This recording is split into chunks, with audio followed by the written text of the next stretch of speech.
She showed up to their first date soaking wet, covered in mud, missing both shoes, and he almost walked out on her. He didn't know she had just pulled a drowning child out of a flash-flooded drainage canal with her bare hands. He didn't know she was worth $3 billion. He didn't know she was about to become the most important person in his life. Landon Hayes had spent 5 years surviving. What he hadn't done, not once, was let himself hope for something more. That was about to change on the worst first date either of them had ever had.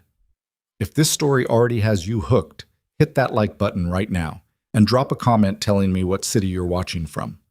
I want to see exactly how far this story travels. Now let's get into it.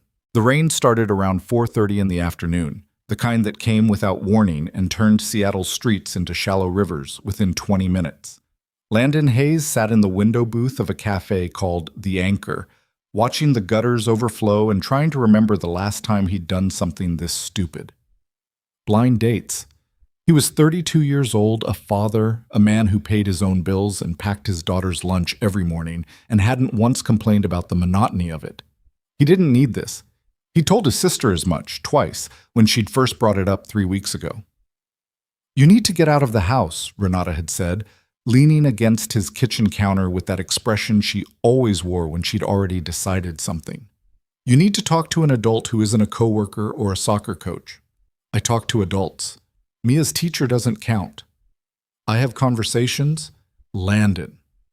She'd set her coffee mug down. "You fell asleep at 9:15 on New Year's Eve. You had the same haircut for 4 years. The last movie you watched in a theater was animated." He hadn't had a good answer for that. The animated movie had been good, for the record. So here he was. The Anchor, a place with exposed brick and overpriced coffee and jazz playing just loud enough to make you feel like you'd made an effort. He'd arrived 8 minutes early, which had given him time to feel increasingly foolish in a booth meant for two. He'd ordered a water, then felt weird about only ordering water, so he'd ordered a coffee, and now he had both in front of him and his hands didn't know what to do with themselves. Her name was Sienna.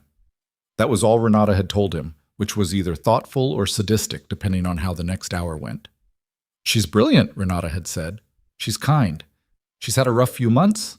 Just be yourself." What does that mean, rough few months? It means she's a real person with real problems, which should be refreshing compared to the woman you were with. That had ended the conversation. Landon didn't talk about his ex-wife, not with Renata, not with anyone. He checked his phone. 6:02. She was 2 minutes late, which was nothing, which was fine. He looked out the window again at the rain. That's when he saw her. She was crossing the street at the intersection half a block down, and the first thing he noticed was that she wasn't walking normally. She was moving fast, almost lurching, and her arms were wrapped around herself. Her hair was completely drenched, dark and plastered flat against her skull. Her jacket, some kind of blazer that had probably been expensive before tonight, was soaked through and had something dark smeared across the front of it. Mud, he'd think later. At the time, he just thought blood. She wasn't wearing shoes. He watched her push open the door to the Anchor, and the little bell above it chimed, and she stepped inside and stood there for a second in the entrance while everyone in the cafe paused and looked at her. She looked like someone who had been in an accident. She looked like someone the night had chewed up and spat back out. Her eyes scanned the room, and when they landed on him, on the lone man sitting in a booth for two, something shifted in her face. Not embarrassment exactly, more like someone who knew they owed an explanation and wasn't sure where to begin. She walked over. She was tall. He registered that first, then the fact that her feet were bare against the hardwood floor, leaving small wet prints with each step. Up close, the mud on her jacket was definitely mud, streaked from her collar down to her waist, with a long diagonal tear near the hem. There was a scratch on her forearm that looked fresh. Her mascara, what was left of it, had tracked down both cheeks in thin gray lines. She stopped at the edge of his table. "Landon?" she said. Her voice was steady. That surprised him. "Yeah," he said. "I'm Sienna." She didn't offer her hand, maybe because both of them were still visibly shaking. "I realize I look like I lost a fight with a storm drain. I did, sort of. I have a lot to explain, and I completely understand if you want to reschedule." He stared at her for a moment. "The honest thing," The thing he didn't say out loud was that his first impulse was exactly that: reschedule, or just end it here politely and drive home to his daughter and his quiet apartment and his 9:15 bedtime. This woman looked like chaos. He'd had enough chaos to last a decade. He didn't need more. But there was something in the way she was standing there, soaked and barefoot and somehow not humiliated, that made him hesitate. "Sit down," he said instead. She slid into the booth across from him. A server materialized almost immediately, a young woman who looked uncertain whether to hand Sienna a menu or a first aid kit, and Sienna asked for a cup of hot tea and a towel, if there was one. The server disappeared. Sienna pressed her palms flat against the table like she was steadying herself, and took a breath. "There was a kid," she said, "in the drainage canal on 5th, near the overpass, the one that's been flooding all week." She wasn't looking at him now. She was looking at the table. "I was in a car, coming from the office. My driver called it out. There was a crowd on the sidewalk, everyone standing around, and I could see something in the water. A kid. Maybe 5, maybe 6. He'd gone in somehow. I don't know. The current was—" She stopped. "It was fast. The water was moving fast." Landon said nothing. "I got out," she said, like this was a simple fact rather than a decision. "The canal wall isn't high on that block, maybe 4 feet. I jumped down. The mud was deeper than I expected. I lost my shoes almost immediately. But I got him. He was scared, and he'd swallowed water, but he was okay. The paramedics came." She finally looked up. His name was Oliver. That's what his mother kept saying when she got to him. "Oliver, Oliver, Oliver." She said the name quietly, like it was still in her head. Landon looked at the scratch on her forearm, which was longer than he'd initially noticed. Maybe 6 inches from elbow to wrist, shallow but angry red. "You're hurt," he said. "The wall," she said. "Coming back up. I'm fine." "You should probably get that cleaned." "I know." She didn't move to do it. The server came back with tea and, to her credit, an actual small folded towel.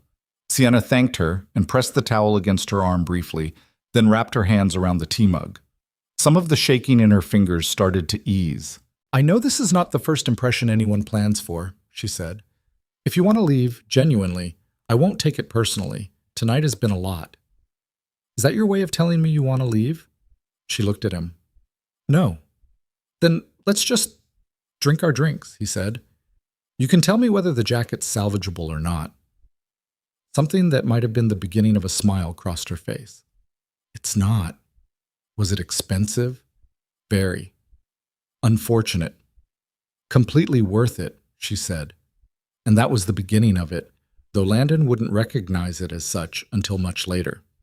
At the time, it just felt like 2 people having an awkward conversation in a cafe, one of them significantly wetter than the other. The rain didn't let up. If anything, it came down harder around 7, drumming against the cafe windows and turning the street outside into something that looked more like a canal than a road. They didn't leave. Landon learned, over the next 90 minutes, that Sienna Vale was 30 years old, that she'd grown up in Portland, that she'd studied computer science, and then dropped out 18 months before finishing her degree to start a company. He learned that she liked black coffee when she wasn't freezing, and that she'd ordered the tea by mistake, reaching for something warm without thinking, and that she found this faintly annoying but didn't want to make a fuss about it. He did not learn, not that night, that the company she'd started was Vale Technology, which had become, over the last 8 years, one of the 5 largest private tech firms in the country. He did not learn that the blazer she'd ruined in a drainage canal had cost $1,100, or that the car she'd left parked on 5th with its hazard light still blinking belonged to a fleet of 3 that she kept for business travel. He did not learn that the rough few months his sister had alluded to were actually something considerably more serious, that Sienna Vale's company was currently under threat from within, that the people she'd trusted to build something alongside her were quietly, methodically, working to take it from her. He learned none of this because Sienna didn't tell him, not because she was deceptive, but because in that cafe, for the first time in longer than she could clearly remember, she was just a person sitting across from another person, and it felt too much like breathing to interrupt it with the weight of everything else. What Landon did learn was that she asked questions the way people rarely did. like she actually wanted to know the answers. Not performance, not politeness. When he mentioned, almost in passing, that he had a daughter, she didn't do what most people did, which was offer a quick, "That's sweet," and pivot to something else. She leaned forward slightly and asked how old, and what was she like, and what did she like to do. "She's 6, Landon said. "Her name's Mia." "What's she into?" "Right now, soccer and dinosaurs. Last month it was sharks and drawing horses. Before that, for a very intense 3 weeks, it was exclusively volcanoes." Sienna laughed. Genuinely, sudden, a short burst of it that she covered quickly with one hand. "That's a specific obsession." "She has a book, Volcanoes of the Pacific Rim. She carried it to school for 2 weeks straight. Her teacher called me." He paused. "Not in a bad way. The teacher was just impressed and mildly concerned." "How long did it last?" "Until she saw a documentary about Spinosaurus. Then the volcanoes were out." Spinosaurus knocked out a volcano phase. Spinosaurus takes no prisoners. She was smiling properly now, and he noticed it changed her face considerably. Not that she'd looked unfriendly before, but the smile was different, a little crooked, like she hadn't entirely decided to let it happen, and it had gone ahead without her permission. "She sounds like a lot," Sienna said. "Every single day," he agreed. "She's the best thing I've ever done." He said it simply, without sentiment, the way you stated a fact you'd long since stopped questioning. Sienna was quiet for a moment after that. "You're raising her alone?" she asked. "Yeah."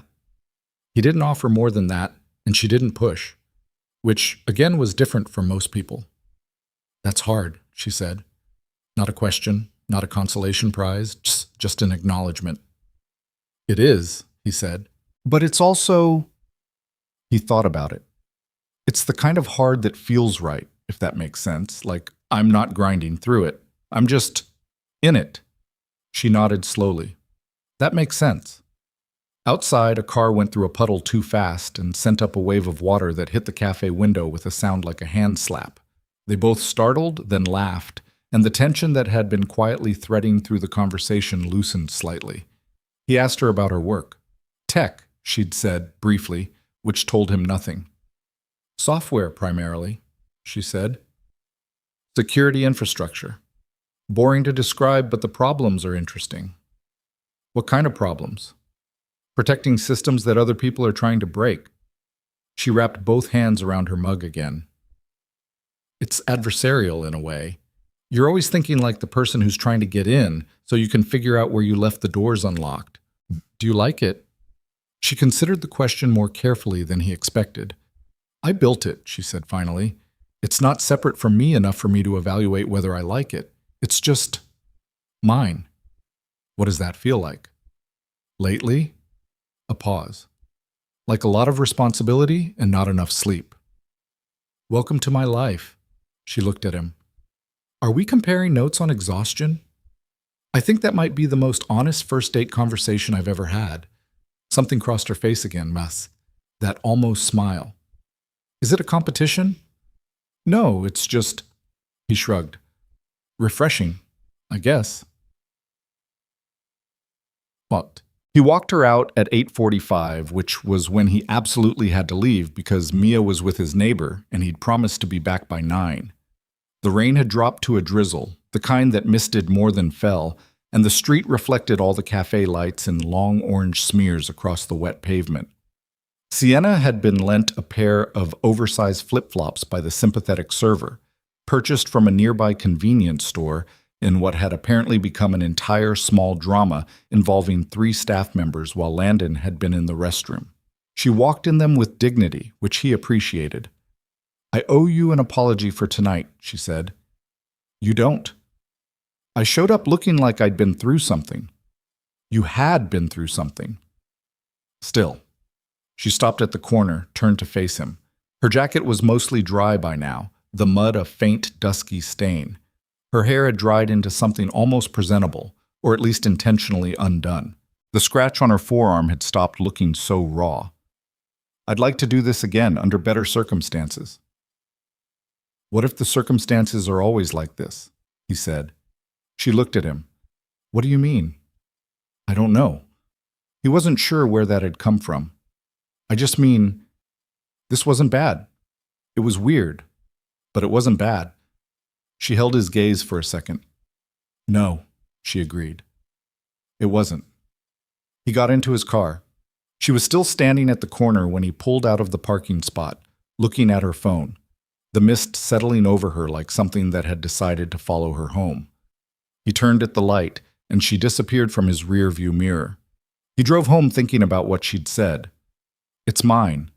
The way she'd said it, not proudly, not defensively, but with a kind of weight to it, like she was carrying something too large to put down. 3 days later, she texted him.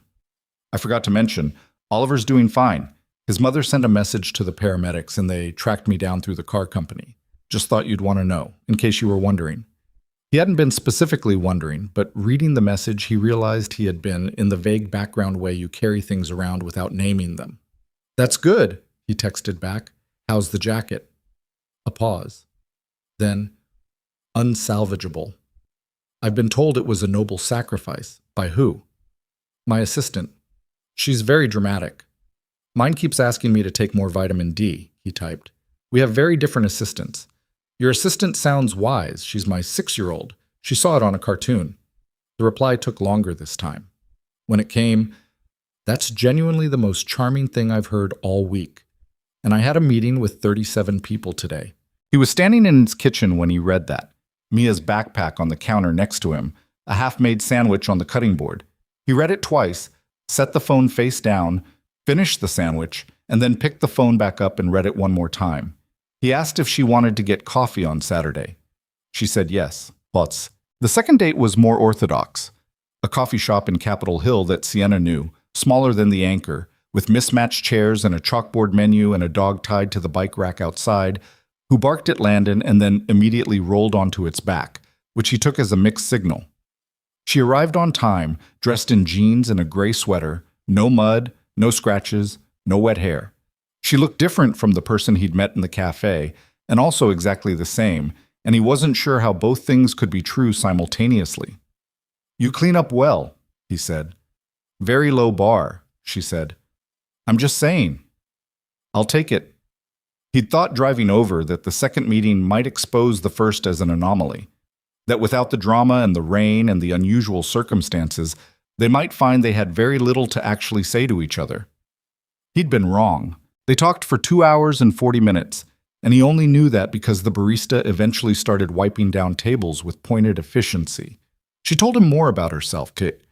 Still not the parts that mattered most, that he'd learn later, but real things. That she'd grown up with almost nothing. That her mother had worked double shifts at a hospital for most of Sienna's childhood, and that Sienna had spent a lot of evenings alone in their apartment, teaching herself things from the internet because there was nothing else to do. That the company had started as a software project she'd built on a borrowed laptop at a table in the public library before she'd had money for a desk. You bootstrapped it? Landon asked. For the first 2 years, almost entirely. I had one investor, a woman named Delphine, who I met at a conference, and she gave me $80,000 based on a 40-minute pitch, which was either very smart or completely insane on her part. Was it smart?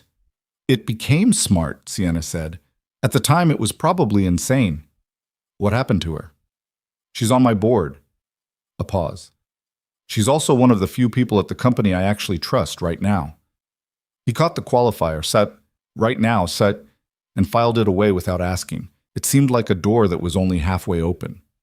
He told her about himself. More than he usually would have.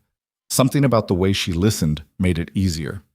He told her he'd grown up in Tacoma, that he'd studied structural engineering, that he'd worked for a construction firm for 4 years before the divorce, and then transferred within the company to something with less travel, because Mia needed consistency.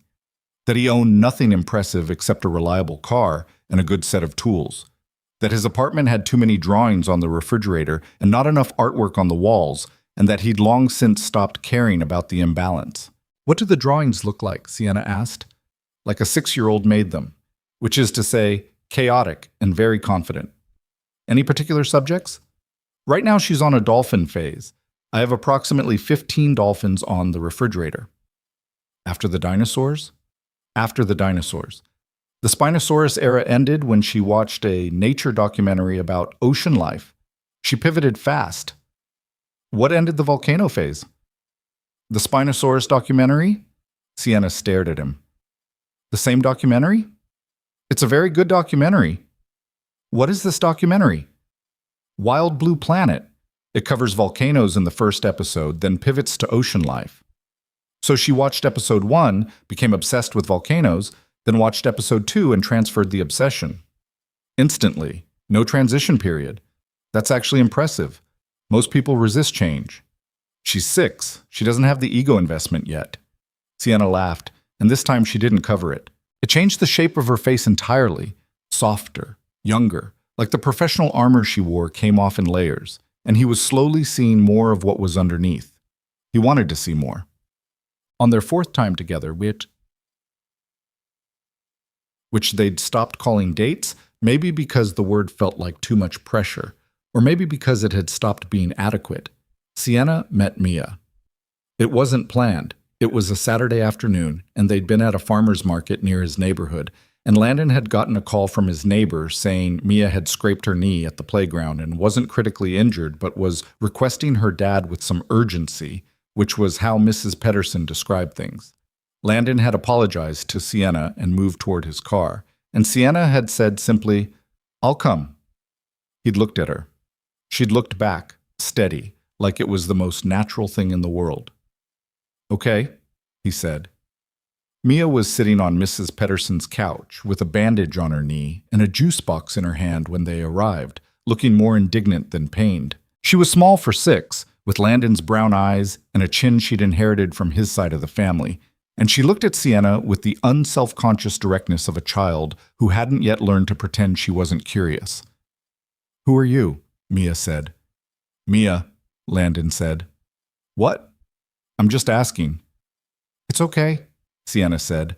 She crouched down to Mia's level, which was something adults often didn't bother to do. "I'm Sienna. I'm a friend of your dad's." "How'd you meet?" "She fell in a canal," Landon said, because he wasn't going to explain blind dates to a 6-year-old. Mia looked immediately more interested. "Did you get wet?" "Completely."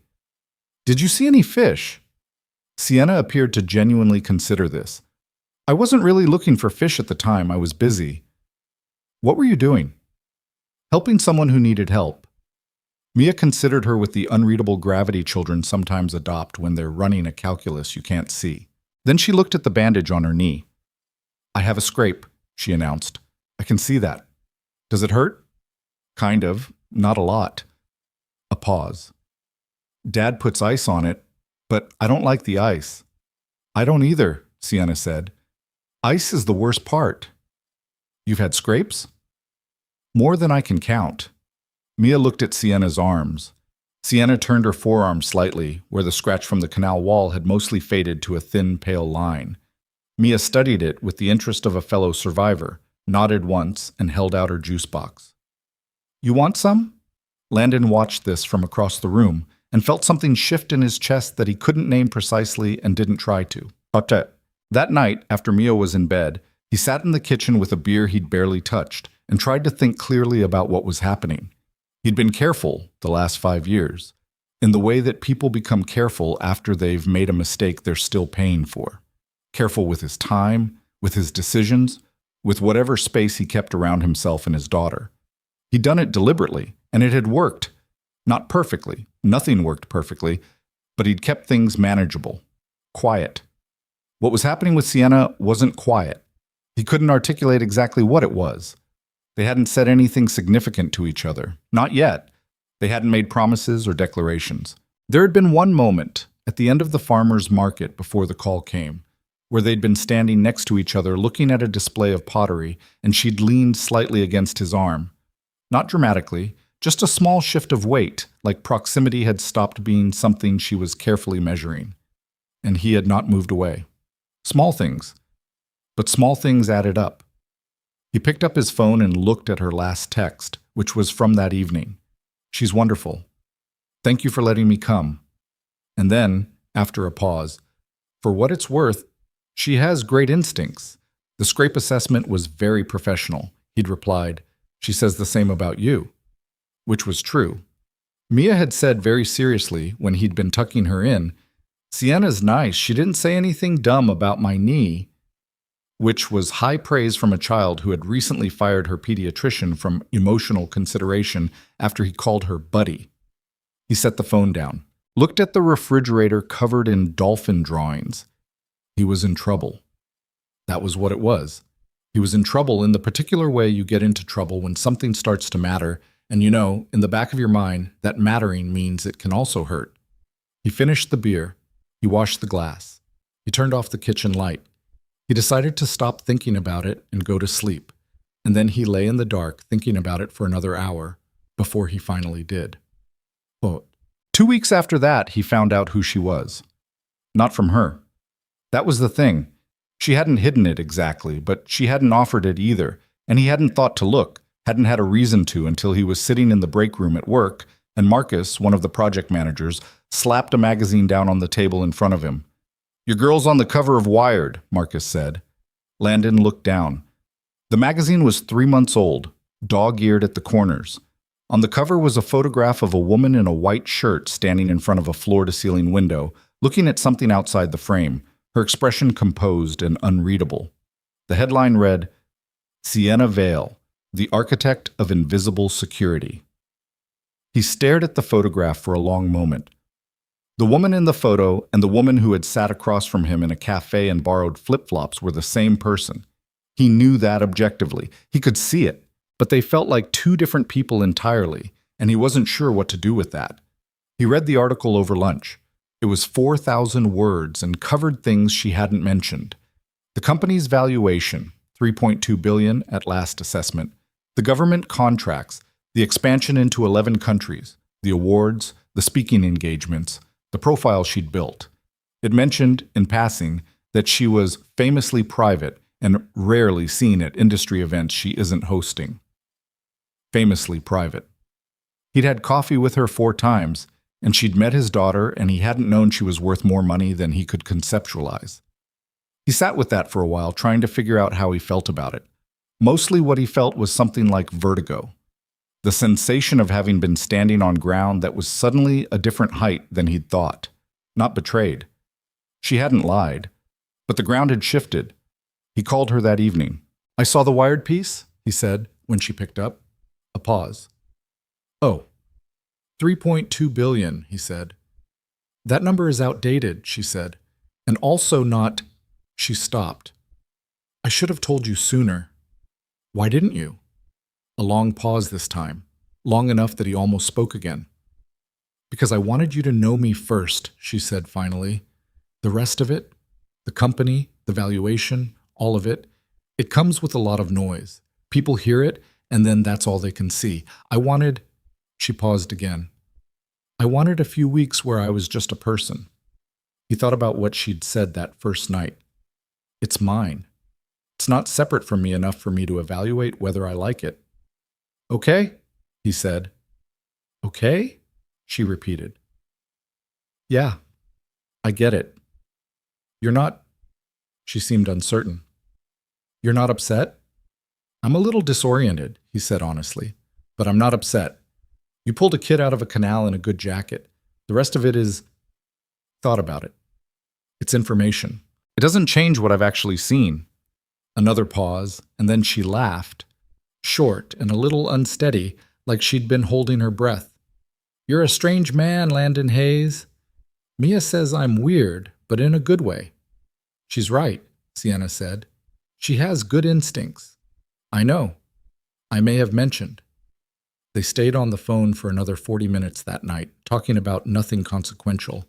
A terrible movie she'd watched on a flight, a problem at his job site involving a subcontractor and a delivery of the wrong grade of steel, Mia's latest dolphin drawing, which had achieved what Landon described as uncanny accuracy considering she's never seen the ocean. He hung up thinking about the photograph on the magazine cover, the composed, unreadable woman looking at something outside the frame, and then the woman across the table, hands wrapped around a tea mug, still shaking faintly, the scratch on her forearm. His name was Oliver. That's what his mother kept saying. Oliver, Oliver, Oliver. He didn't have the language yet for what he was starting to feel. But he knew it was there, and he knew it was real, and he knew, with the specific resignation of a man who'd tried to avoid exactly this, that it was already too late to turn it off. Lorraine had started it. Or maybe something had started even before that, in whatever version of things you believed in. The kind where two people move through the world on separate tracks that have been converging for years without either of them knowing it. Landon Hayes didn't believe in things like that, generally. He was starting to reconsider. The thing about knowing someone's worth $3 billion is that it changes the texture of ordinary moments, even when you don't want it to. Landon noticed it in small ways. The next time Sienna suggested a restaurant, he found himself glancing at the menu prices before he caught himself doing it. When she mentioned offhandedly that she'd had a meeting in San Francisco that morning and flown back for lunch, he'd done the math on what that meant. The private flight, the logistics that moved like water around a person whose time had that kind of value, and then forced himself to stop doing the math. When she showed up to one of Mia's Saturday soccer games in jeans and a jacket that looked like something you'd buy at a normal store, he spent the first 5 minutes wondering if the jacket actually cost $800, and then felt foolish about spending 5 minutes on it. She was still the same person. That was the honest truth. She was still the person who asked questions and actually listened, who had met Mia by crouching to her level, who had texted him a photograph of a news article about Oliver's family a week after the canal incident because she'd been following up and wanted him to know the boy was fine and had started first grade. She was still the person who, when he'd mentioned once that he hadn't been to a bookstore in years because there was never time, had shown up to their next coffee with a paperback she'd bought on her way over, pressing it into his hands without ceremony. "It's good. You'll like it. Don't read the back cover, just start on page 1. He'd liked it. He'd told her so, and she'd seemed genuinely pleased. Not in the way people perform pleasure at being right, but in the way you feel when something small works out the way you hoped. None of that had changed, but the knowledge sat at the edge of things, a context he was still calibrating. He didn't talk to anyone about it except his sister, once, about 2 weeks after the Wired magazine incident. "You knew," he said to Renata on the phone. "I knew," she confirmed. "You didn't tell me." "She asked me not to. She said she'd tell you herself when it felt right." A pause. "Are you angry?" "No." "Are you weird about it?" He thought about that. "A little." "Why?" "Because it changes the balance of things. She has resources I can't compete with. If this becomes something real, Mia is going to grow up seeing what that looks like. And I'm not sure—" "Landon." "What?" "You're building a case against something you want," Renata said, "because building a case feels safer than wanting it." He didn't answer. "I'm right," she said, not unkindly. "You're annoying," he said. "Also true." He hung up and stood in his kitchen and thought about it for a while. And then he went and picked Mia up from school, and she showed him a drawing she'd made of a dolphin with what she called realistic teeth, and he put it on the refrigerator next to the other 15, and he thought, maybe Renata was right. Maybe he was doing the thing he always did, which was finding the structural problem in something before it had a chance to prove itself. He called Sienna that evening, told her he'd been weird about the money thing, and was done being weird about it. "You weren't that weird," she said. "I was calculating the cost of your jacket in my head." "Which jacket?" "The gray one, from the soccer game." A pause. "It was $60. I bought it at a second-hand shop near my office." He hadn't expected that. "Really?" "I like that store. They have good sweaters." She sounded faintly amused. "The expensive clothes are for the job. The rest of the time I just want to be comfortable." "That's... okay, that actually helps. I'm glad a $60 jacket resolved your existential crisis. Don't make fun of me." "I'm not," she said. "I think it's one of the more honest things you've said to me." He let that sit for a moment. "For what it's worth," he said, "I'm not..." He wasn't sure how to phrase it. "I don't want anything from you, the company, the money. None of that is... I need you to know that." "I know," she said, and then quieter. "That's actually why I didn't want to tell you at first. Because once people know, it's all they can think about. And I've been looking at you for 2 months waiting for it to show up, and it hasn't." "It showed up a little." "Yeah, but you noticed it, and you told me." A pause. Most people don't even notice it's happening. He shuts. By the time October arrived, they had settled into something that neither of them had named, but both of them were clearly living inside. Saturday mornings sometimes meant Mia's soccer games, which Sienna attended with a thermos of coffee and a genuine interest in the proceedings that Landon found quietly, embarrassingly moving. Tuesday evenings were often a phone call, sometimes an hour, sometimes longer. They'd had dinner twice at his apartment, Sienna helping in the kitchen with the slightly overeager helpfulness of someone who was technically capable but more accustomed to things being done for her, and Mia sitting at the kitchen counter offering opinions nobody had asked for. "You cut the onion wrong," Mia told Sienna the second time. "There's a wrong way to cut an onion," Sienna said. "Dad cuts it different." "Different isn't wrong," Landon said from across the kitchen. "She said wrong, not different," Sienna said, looking at Mia. "Show me the right way."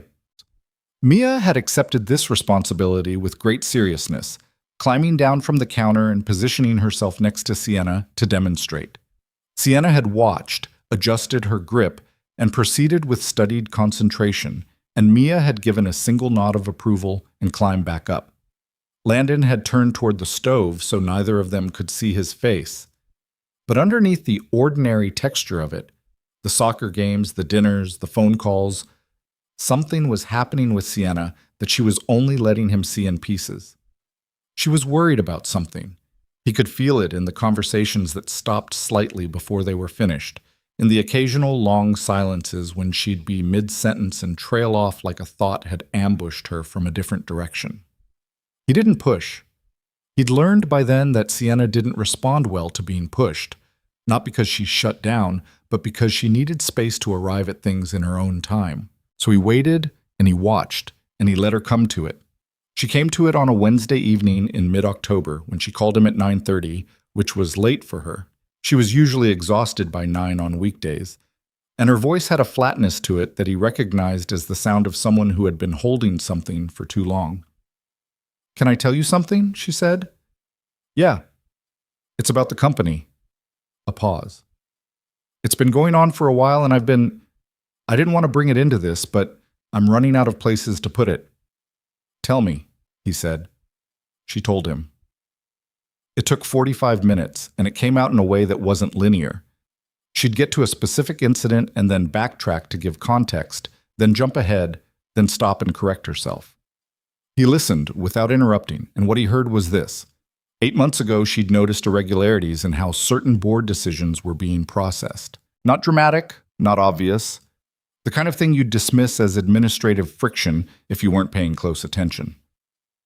She had been paying close attention because she was always paying close attention, and what she'd found when she started looking harder was worse than friction. 3 of her senior executives, men who had been with the company for years, who she had promoted, mentored, trusted with the weight of things she'd built from nothing, had been quietly working to consolidate enough board support to force a leadership change. They'd been doing it methodically and carefully, the way you did things when you understood the systems involved. Manipulating voting agreements, cultivating relationships with outside investors, building a narrative that Sienna was too emotionally involved with the company to lead it through its next stage of growth, that it needed, as they'd apparently said in private, more objective governance. "More objective governance," Landon repeated. "Meaning not me," she said. "Meaning someone they could manage." "Who are they?" She gave him 3 names. He wrote them down without thinking, then looked at the paper and wasn't sure why he'd done it. It wasn't like he could do anything about them. "How long have you known?" he asked. "About 3 months." A pause. "In detail, about 3 months. I suspected something longer than that." "Why haven't you, He stopped. "What's your legal standing? Can you fight it?" "It depends on what they do next and how they do it. Delphine, she's on my board. She's the one I trust. She's been working with our legal team. We have documentation. We're building the case." She paused. "But it's a shareholders' meeting, ultimately. If they get enough votes, they can move to remove me, and then it's a fight I might not win, even if I'm right." "When's the meeting?" 2 months. "Okay." He leaned back against his headboard. The room was dark except for the light in the hallway he always left on for Mia. What do you need right now? What do you mean? I mean, do you want me to try to help solve it, or do you want me to just listen? Because I can do either, but they're different. A long pause. Nobody's ever asked me that before, she said. Which one did you want? I think... Another pause. I think I just wanted to say it out loud to someone who isn't a lawyer or a board member. I've been speaking to people about the legal strategy for 3 months, and that's necessary, but it's also... It doesn't make it feel any less awful. Then I'll just listen, he said.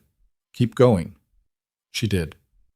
She talked for another 30 minutes, about the specific betrayal of it, about the executive named Craig Willard, who she'd mentored personally, who she'd promoted twice, who had apparently been the architect of most of the strategy against her, about what it felt like to walk into her own office knowing that the people around her had been calculating behind her back, about the particular loneliness of being the person at the top, where there was almost no one you could be honest with without it affecting how they operated or giving them information they could use against you. I don't know how to trust my own read on people anymore, she said. That's the worst part. These were people I thought I knew, and I was wrong, and now I walk into a room and I'm... She stopped. I'm doing math on everyone. That's not going to last forever, he said. You don't know that.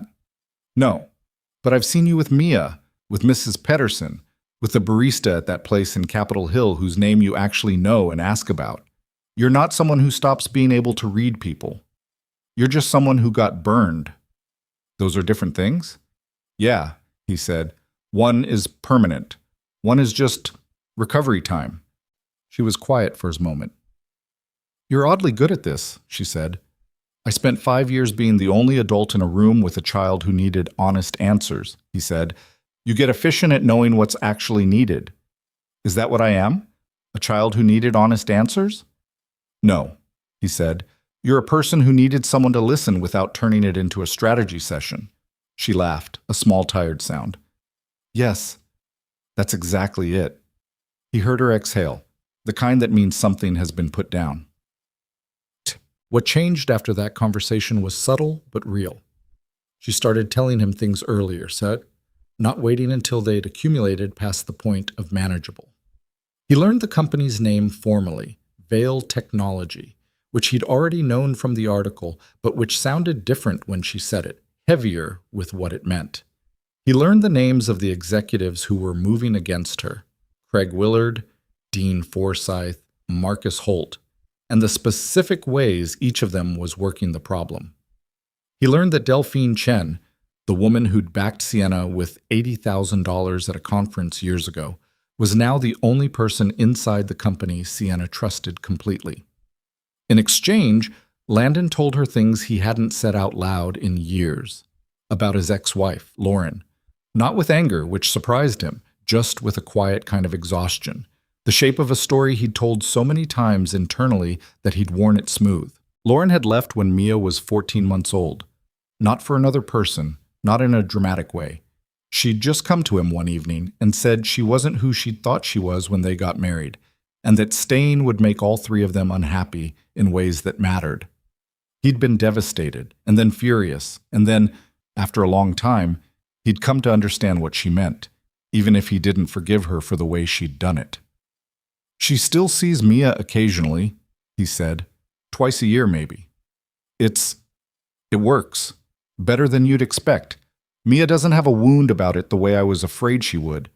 She just has a mother she doesn't know very well, which is its own thing. Does that make it better or worse? Sienna asked. Both, he said. I don't have to watch Mia hurt over it, but sometimes I wonder if the hurt is just deferred. You think about that a lot. Every day. She seems solid, Sienna said carefully. Like someone who has a foundation. She has a foundation, he agreed. I've been very deliberate about that. I know. She paused. I can see it in how she moves through the world, like she's confident the floor will hold. He didn't know what to say to that. It was possibly the best thing anyone had ever said about his parenting, and it had been said so plainly, without performance, that it landed somewhere underneath his ribs. Thank you, he said. I'm just describing what I see. November came in cold and wet, which in Seattle was redundant but felt significant anyway. The pressure around Vail Technology had escalated. Sienna mentioned, carefully, that the executives were starting to move faster, that there had been a board member they'd believed was neutral who had apparently flipped. Landon watched her manage it from the outside, which was its own particular experience. She was composed and precise in how she talked about it, but he could see the cost of the composure in the tightness around her eyes, in the evenings when she was slower to laugh at things that would have gotten her a week earlier. He made her dinner once that month at her place, which was the first time he'd been there. A condo on the 14th floor of a building in South Lake Union that had floor-to-ceiling windows and was very clean and felt, in some way he couldn't precisely name, slightly impersonal, like someone had made all the right choices about furniture without necessarily having strong feelings about any of them. There were no drawings on the refrigerator. He'd pointed this out. She'd looked at the refrigerator for a moment. "I eat out most of the time," she said. "That's not what I meant." She looked at him. "I know what you meant." He made pasta because it was what he could do reliably in an unfamiliar kitchen, and she sat on the counter watching him cook the way Mia sometimes did, only with wine instead of juice, offering approximately no helpful suggestions. He realized at some point that she was just watching him, not thinking about anything else, not on her phone, not running some parallel internal calculation about the company or the board, just watching, with an expression that was relaxed in a way he rarely saw it. "You're staring," he said. "You said I could come to your side," she said. "I said you could help. That's different from watching. I'm observing, for educational purposes. You're sitting on the counter like a 12-year-old. The counter is very good for sitting." She took a sip of wine. "Also, your pasta technique is interesting. You keep tasting it and making a face and then adding more salt." "It keeps needing more salt." "It needs more salt every 30 seconds? Apparently." She laughed, and he could feel her relax by another degree. The tension of the day coming off in layers the way it did sometimes when she was somewhere she felt safe. That word registered in his mind with some weight. Safe. She was someone who spent a lot of energy being prepared for things, and watching her let that go, even partially, was something he'd started to notice and to feel responsible for in a way that was half pride and half something more complicated. After dinner, they sat by the windows and the city was spread out below them like a circuit board, all lit lines and dark spaces, and she told him about the shareholders' meeting and what Delphine's legal team had found. Documentation of communications between the 3 executives and 2 outside investors, a paper trail that could, if they used it right, expose the conspiracy before it reached the vote. "It's enough," she said. "Probably. Delphine thinks it's enough. But you're not sure." "I'm not sure because the last time I was sure about people, I was wrong." She held her wine glass by the stem, turning it slowly. "These are people who knew how I think. They built a strategy around how I think, which means there are probably angles I'm not seeing. That's the thing about a betrayal from someone who knows you. They know your blind spots." He thought about that for a moment. "Then you don't fight it alone," he said. "I have Delphine. Who knows the company? Do you have anyone who doesn't know the company? Someone who can look at it from the outside without any of the assumptions built in?" She looked at him. "Are you offering?" "I'm offering to listen and ask dumb questions," he said. "I'm a structural engineer. I know nothing about tech company governance, but sometimes the dumb questions get somewhere the smart ones don't." She studied him for a long moment with that unreadable look she sometimes had, the one from the magazine cover, and then it shifted into something else. "Okay," she said, "ask me dumb questions." He asked them. They talked for 2 more hours, him asking things like, "Why can't you just show the board the communications directly, and what stops you from going to the investors yourself before the vote? And if this Forsyth guy flipped, what did they offer him?" And most of his questions she had already thought of and had answers for, and a few of them made her pause and say, "Huh," in a way that meant they'd hit something she hadn't fully looked at. He drove home at midnight and sat in the parking garage for a minute before going in, not ready to move yet. Upstairs, Mia was asleep, Mrs. Pedersen having stayed late. He'd texted updates. Everything was fine. He sat in the car and thought about Sienna on the counter, watching him add salt. About the windows and the city and her turning a wine glass in her hands, talking through something that could take her company from her, and still finding the steadiness to be there in the room. He'd spent 5 years believing that what he'd built, the careful, contained life, the routines, the deliberate smallness of his world after the divorce, was the right configuration. That keeping things bounded was how you kept Mia safe and kept yourself functional. He was starting to wonder if he'd gotten the balance wrong. Not the protection. That was still right. Mia still needed that. But maybe the containment had a price he hadn't fully calculated. Maybe the way he'd closed things off had been about protecting himself as much as his daughter, and maybe that was fine for a season, but seasons ended. He went inside. He checked on Mia, who was face down in the pillow with one arm hanging off the mattress, in the way she slept when she was deeply out. He fixed the blanket, stood there for a moment in the dark. He thought about what Sienna had said about Mia. She's confident the floor will hold. He thought, I want to be confident the floor will hold. He thought, maybe it does. He went to bed, and for the first time in longer than he could clearly remember, he fell asleep without running any calculations at all. Tolkien. The media found them in the last week of November. It started small, a gossip blog, the kind that trafficked in tech-adjacent rumors, posted a photograph of Sienna and Landon coming out of the Capitol Hill coffee shop. The photo was grainy and clearly taken from a distance, probably a phone, and it was accompanied by a caption that said only, Sienna Vale spotted with mystery man. Source says it's serious. He wouldn't have seen it except that Marcus at work sent him the link with 3 question marks and no other text. He stared at the photograph on his phone screen. It was him, clearly, in the navy jacket he'd been wearing that Tuesday. And it was Sienna, clearly, in the gray secondhand sweater she'd said cost $60. They were talking. He couldn't remember what about. And she was smiling at something he'd said with that crooked expression, the one she still seemed to not fully intend. He called her. I saw it, she said, before he finished saying hello. Does this happen to you often? Occasionally. I usually don't give people enough access to photograph. A pause. This is different because of what's happening at the company. My enemies have a vested interest in my personal life right now. What does that mean specifically? It means they'll use it, she said. Whatever they can find, they'll use it. They've already been building a narrative that I'm unstable, that I make emotional decisions. A relationship, especially one that came out of nowhere, that they don't know about. They'll try to make it part of that story. What kind of story? Her voice was careful. The kind that involves questioning why a woman with a $3 billion company is dating a... She stopped. Say it. I'm not going to. Sienna. A pause. A single father who works in construction. She said it flatly. That's the framing they'll use, not because it's accurate, but because it plays. He was quiet. I'm sorry, she said. I'm not saying that's what it is. I'm saying that's how they'll present it. I know, he said. I'm not... He stopped, organized his thoughts. I'm not upset about what you said. I'm trying to think about what it means for Mia. And that was the thing that mattered most, that settled in his chest like a stone.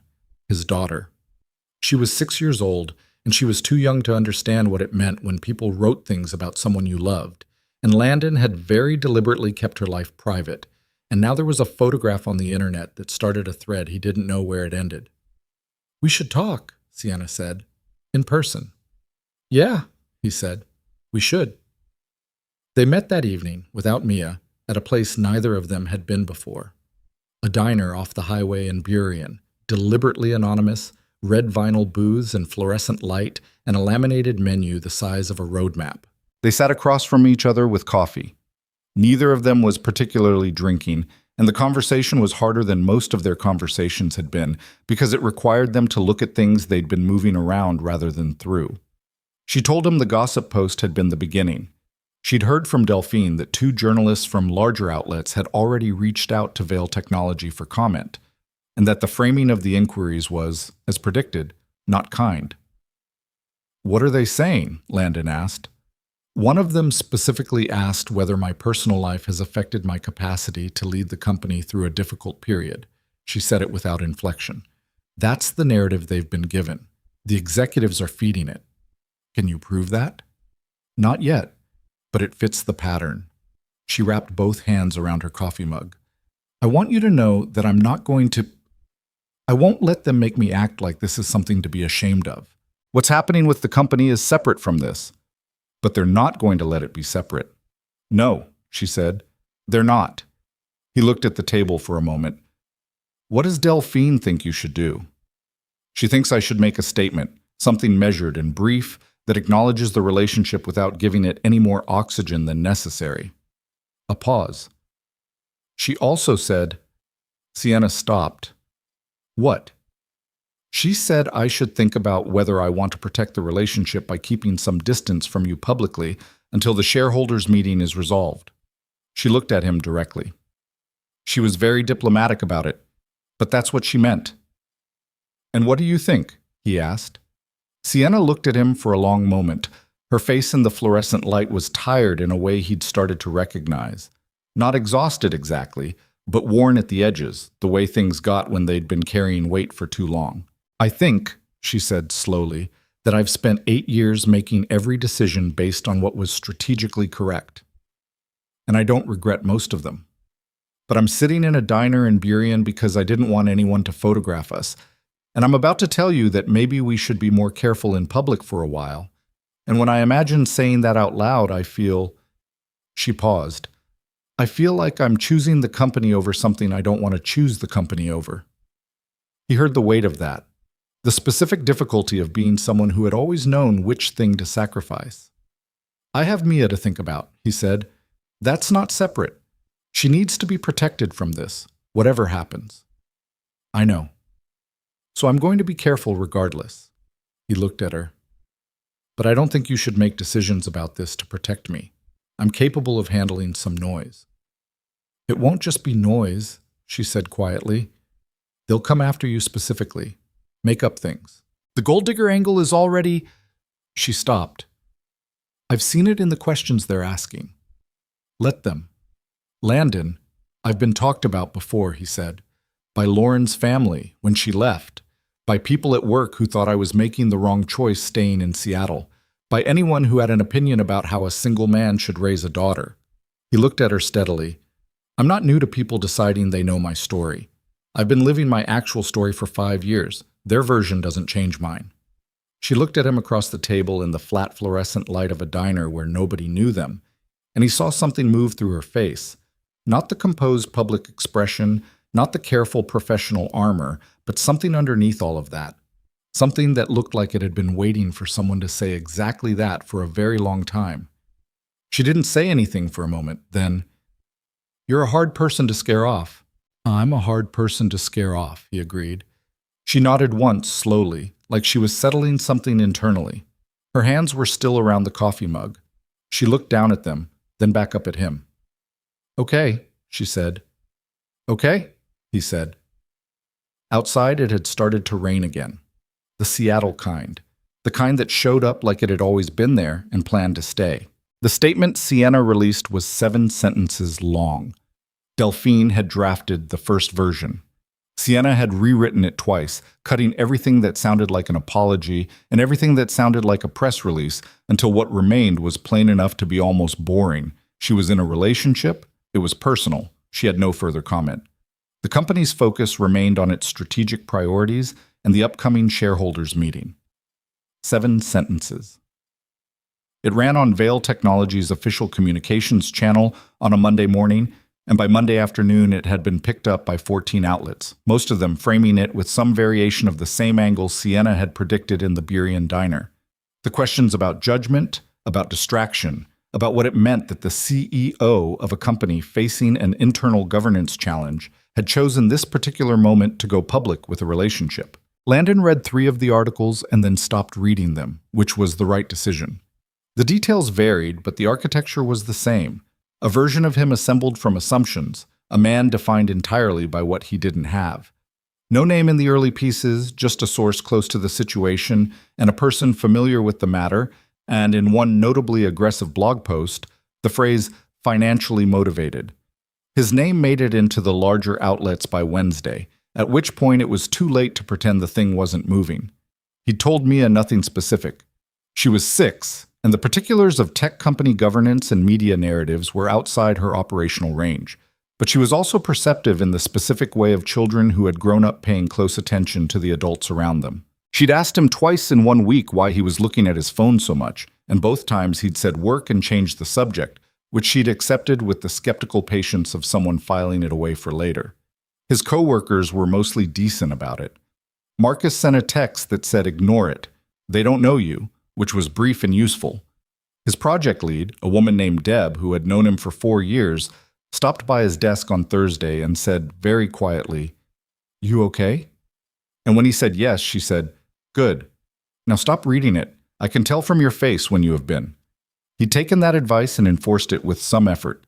The harder thing was the calls he started getting. Not many.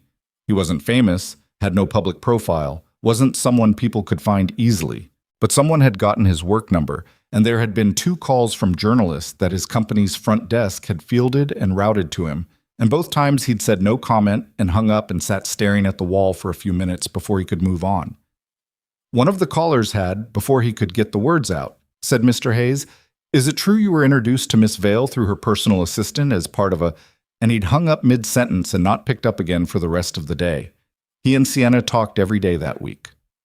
The conversations were different from before. Not worse exactly, but denser, like you were navigating more weather in the same amount of space.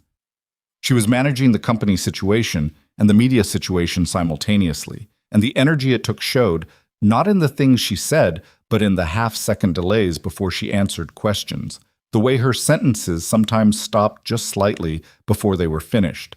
"How bad is it at the company?" he asked on Thursday night. "Forsyth called an informal session with 3 of the neutral board members this week," she said, "without telling me." Can he do that?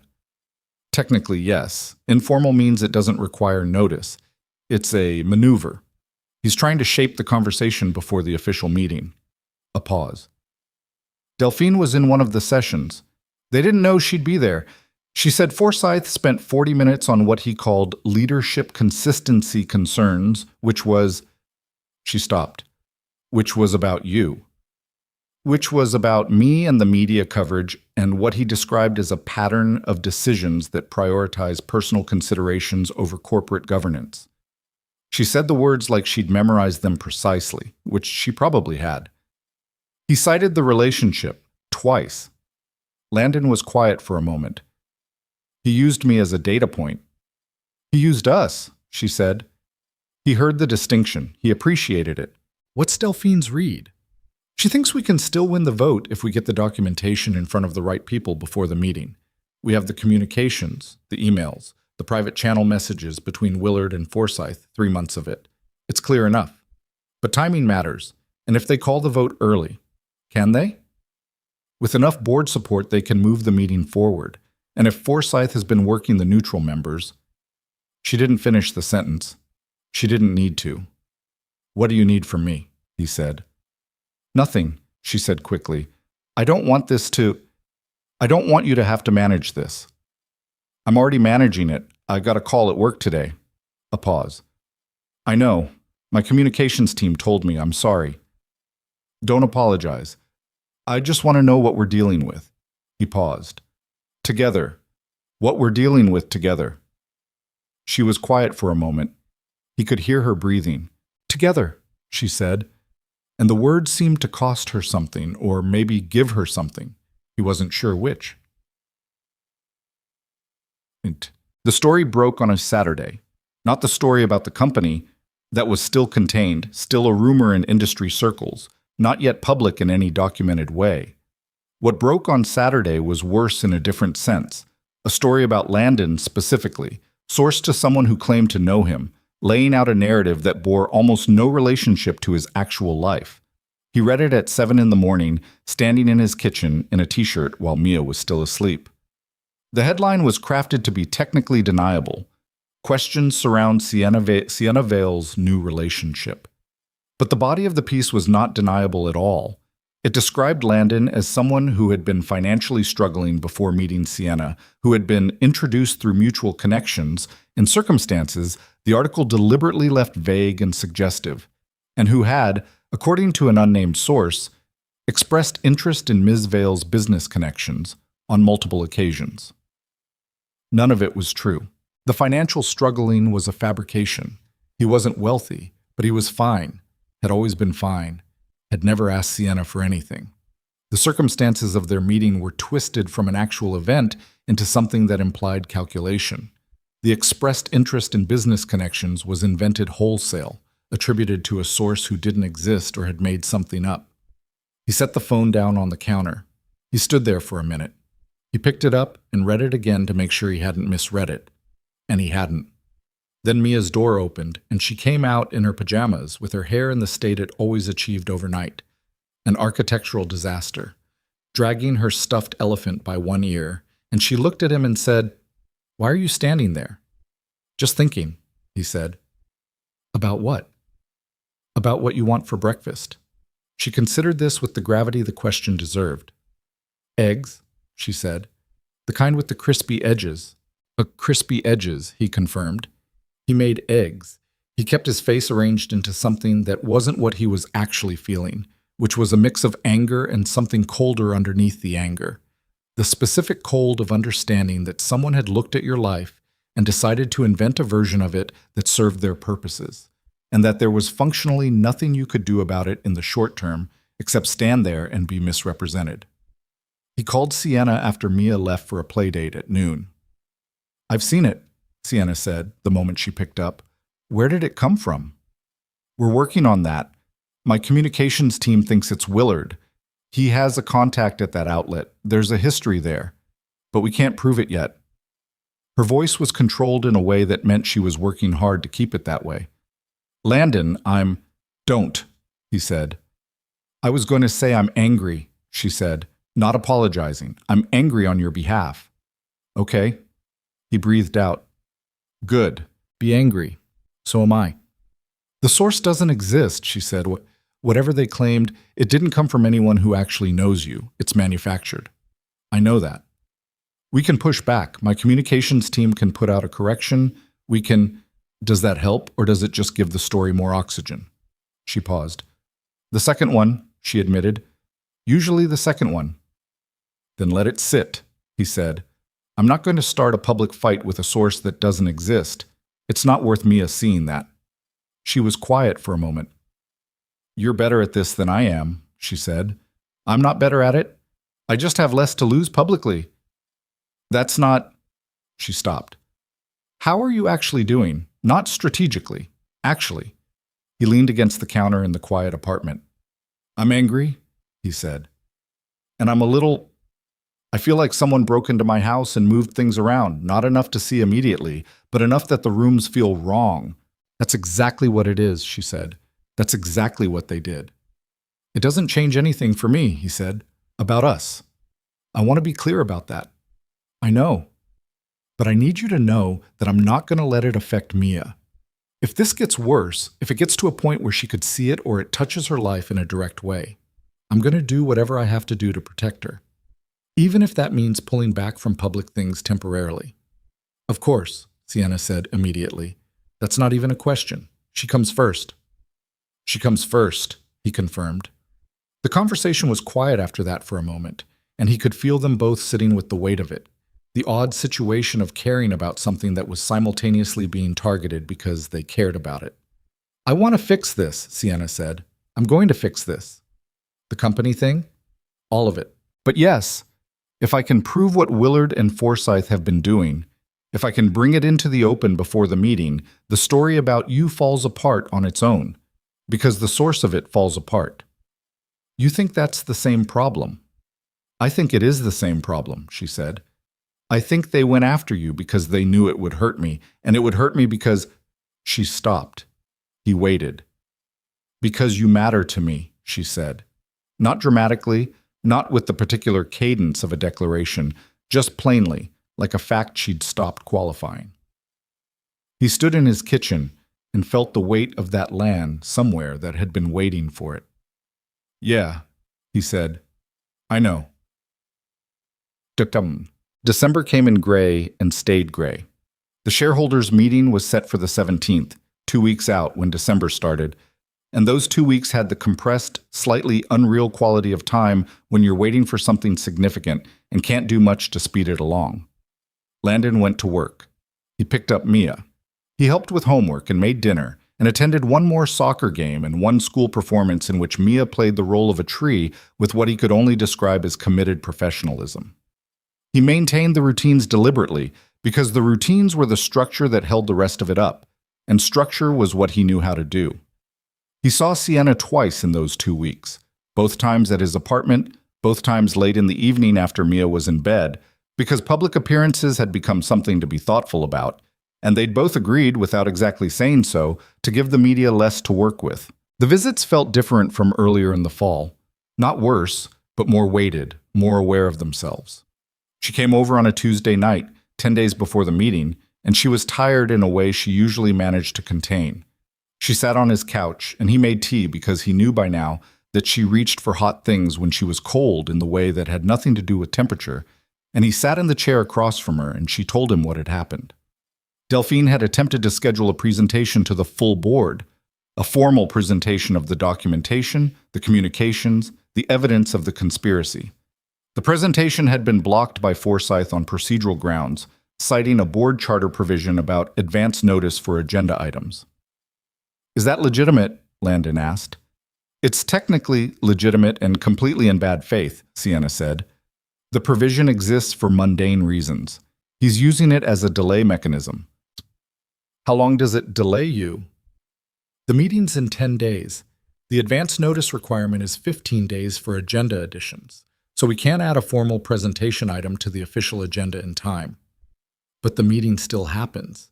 The meeting still happens. I'll still be there. I can still speak. She wrapped her hands around the mug. But there's a difference between a formal agenda item with prepared materials distributed to all board members in advance and one person standing up in the room and saying, "Here's what I found." The second one is easier to dismiss.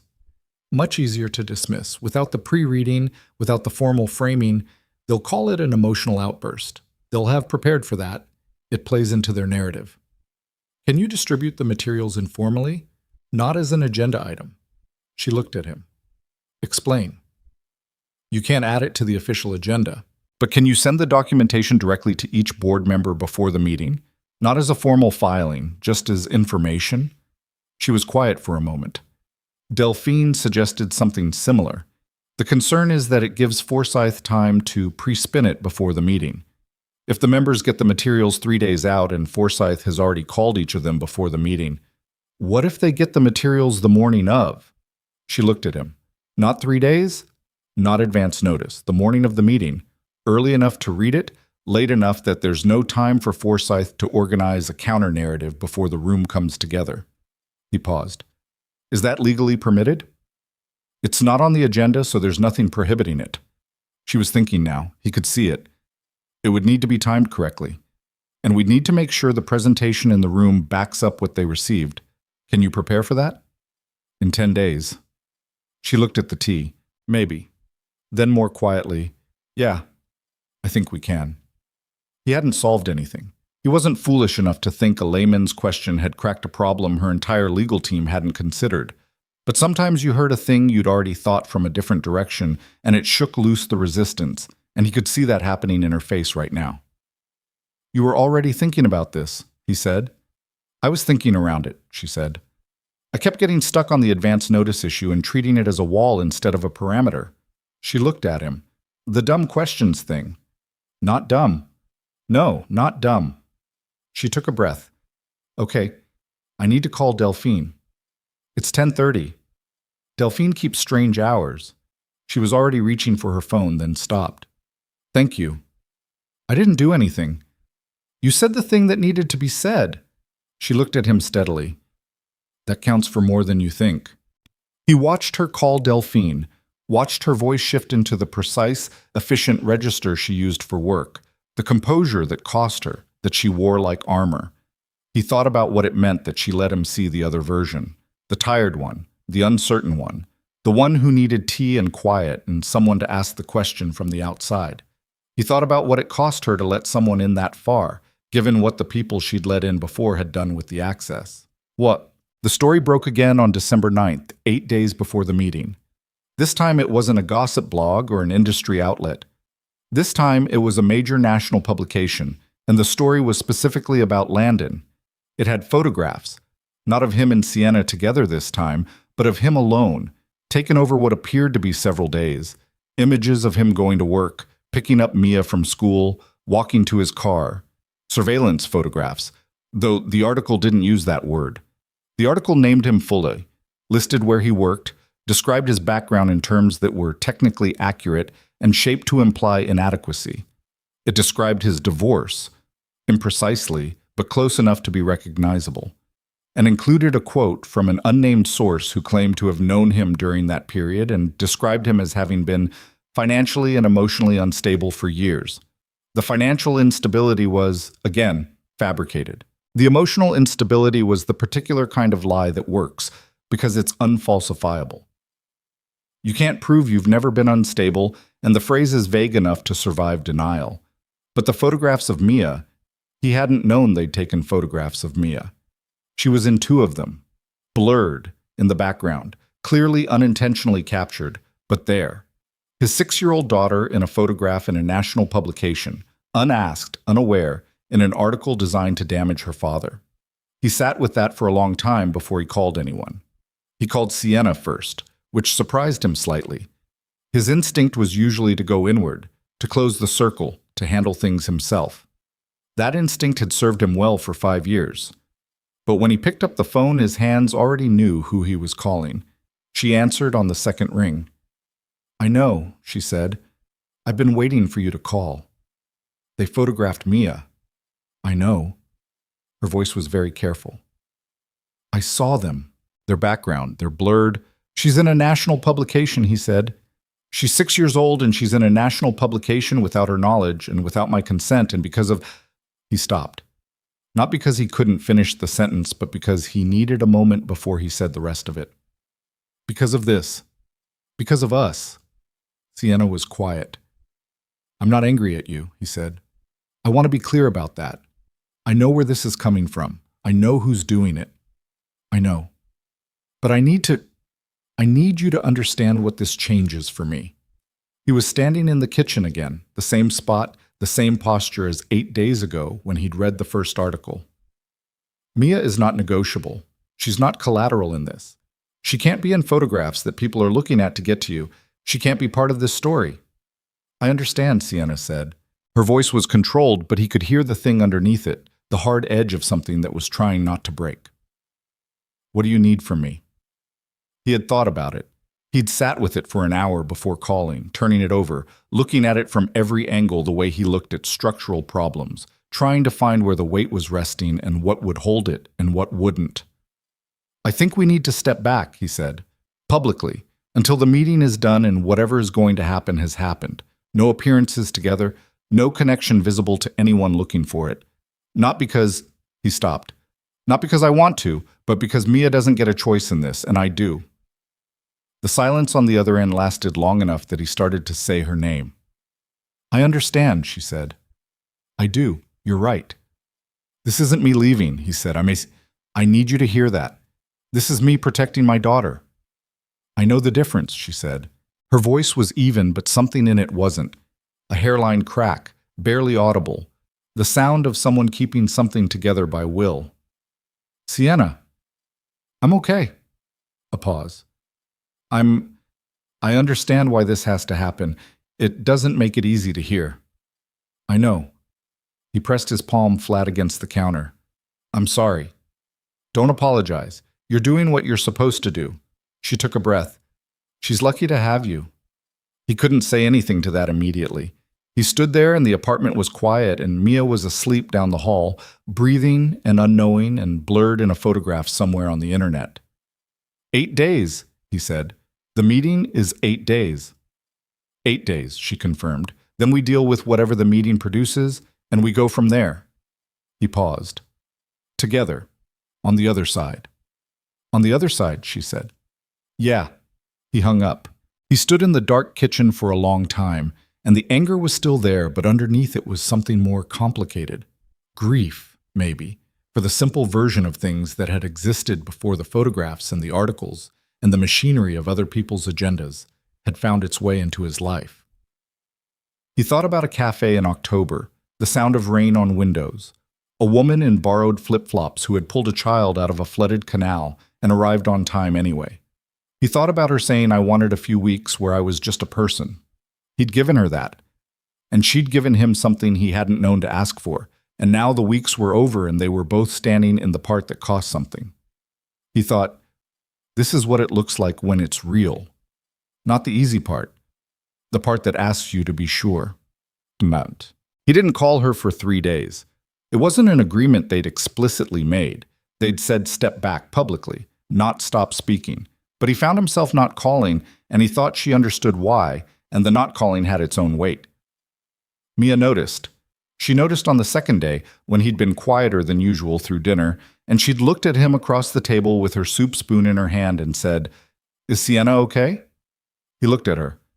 "Why do you ask that?" "You get quiet like this when you're worried about someone," she said, with the eerie precision children sometimes achieved. "You got like this when Mrs. Pedersen's cat died." "I'm not worried about Sienna," he said carefully. "Things are just complicated right now." "Because of the internet?" He went still. "What do you mean?" "Carter at school said something." She looked at her soup. "He said his mom showed him something on the internet about you and Sienna." She poked at a noodle. "He said people were being mean." He set his fork down. He looked at his daughter, who was 6 years old and eating soup and already carrying a piece of something she shouldn't have had to know about. "Yeah," he said, after a moment. "Some people have been saying unkind things." "Why?" "Because Sienna has a big job. And sometimes when people have big jobs, other people try to use anything they can find to cause problems." "And they're using you?" He looked at her for a long moment. She looked back at him with those brown eyes that had his own shape and sometimes his own expression, calm and direct. "Yeah," he said. "Something like that." She thought about this, then, "That's not fair." "No," he said, "it's not." "Does Sienna know?" "Sienna knows." Mia was quiet for a moment, still looking at her soup. Then she looked up. "Is she going to fix it?" He thought about the 10 days of preparation, about the documentation, about Delphine and the morning of delivery plan, about Sienna on his couch with a tea mug and tired eyes saying, "I'm going to fix this." "She's working on it," he said. Mia nodded, apparently satisfied, and went back to her soup. He watched her and felt something he couldn't name fully, a complex aggregate of things, yet pride in her and grief about what she'd absorbed without him knowing, the particular helplessness of loving someone you can't fully protect. And underneath all of it, something steadier, the knowledge that however this resolved, whatever happened in 8 days and then 7 and then 6, he knew what he was doing here. He wasn't lost. He wasn't operating from fear the way he'd operated for 5 years. He was just a man who had let something matter and was standing in the part of it that cost something and was not running. On the 4th day, Sienna texted him. Delphine confirmed the morning of strategy. "Legal is ready. 8 board members have been identified as genuinely persuadable. We have enough. I think we have enough." He read it twice, standing outside his work site in the cold. "Good," he typed back. Then, "How are you?" A pause. Then, "Scared, prepared, both." "That sounds about right." Another pause, longer. Then, "I miss talking to you." He stood in the cold with the phone in his hand and the job site noise around him, and he thought about the diner in Burien and the windows in South Lake Union and a 6-year-old girl who wanted to know if Sienna was okay. 4 more days, he wrote back. "Then we talk." 4 days, she replied. He put the phone in his pocket and went back to work, and he kept moving, the way you kept moving when the only thing you could do was get to the other side. The morning of December 17th arrived the way significant days sometimes did, indistinguishable from ordinary ones until you were already inside it.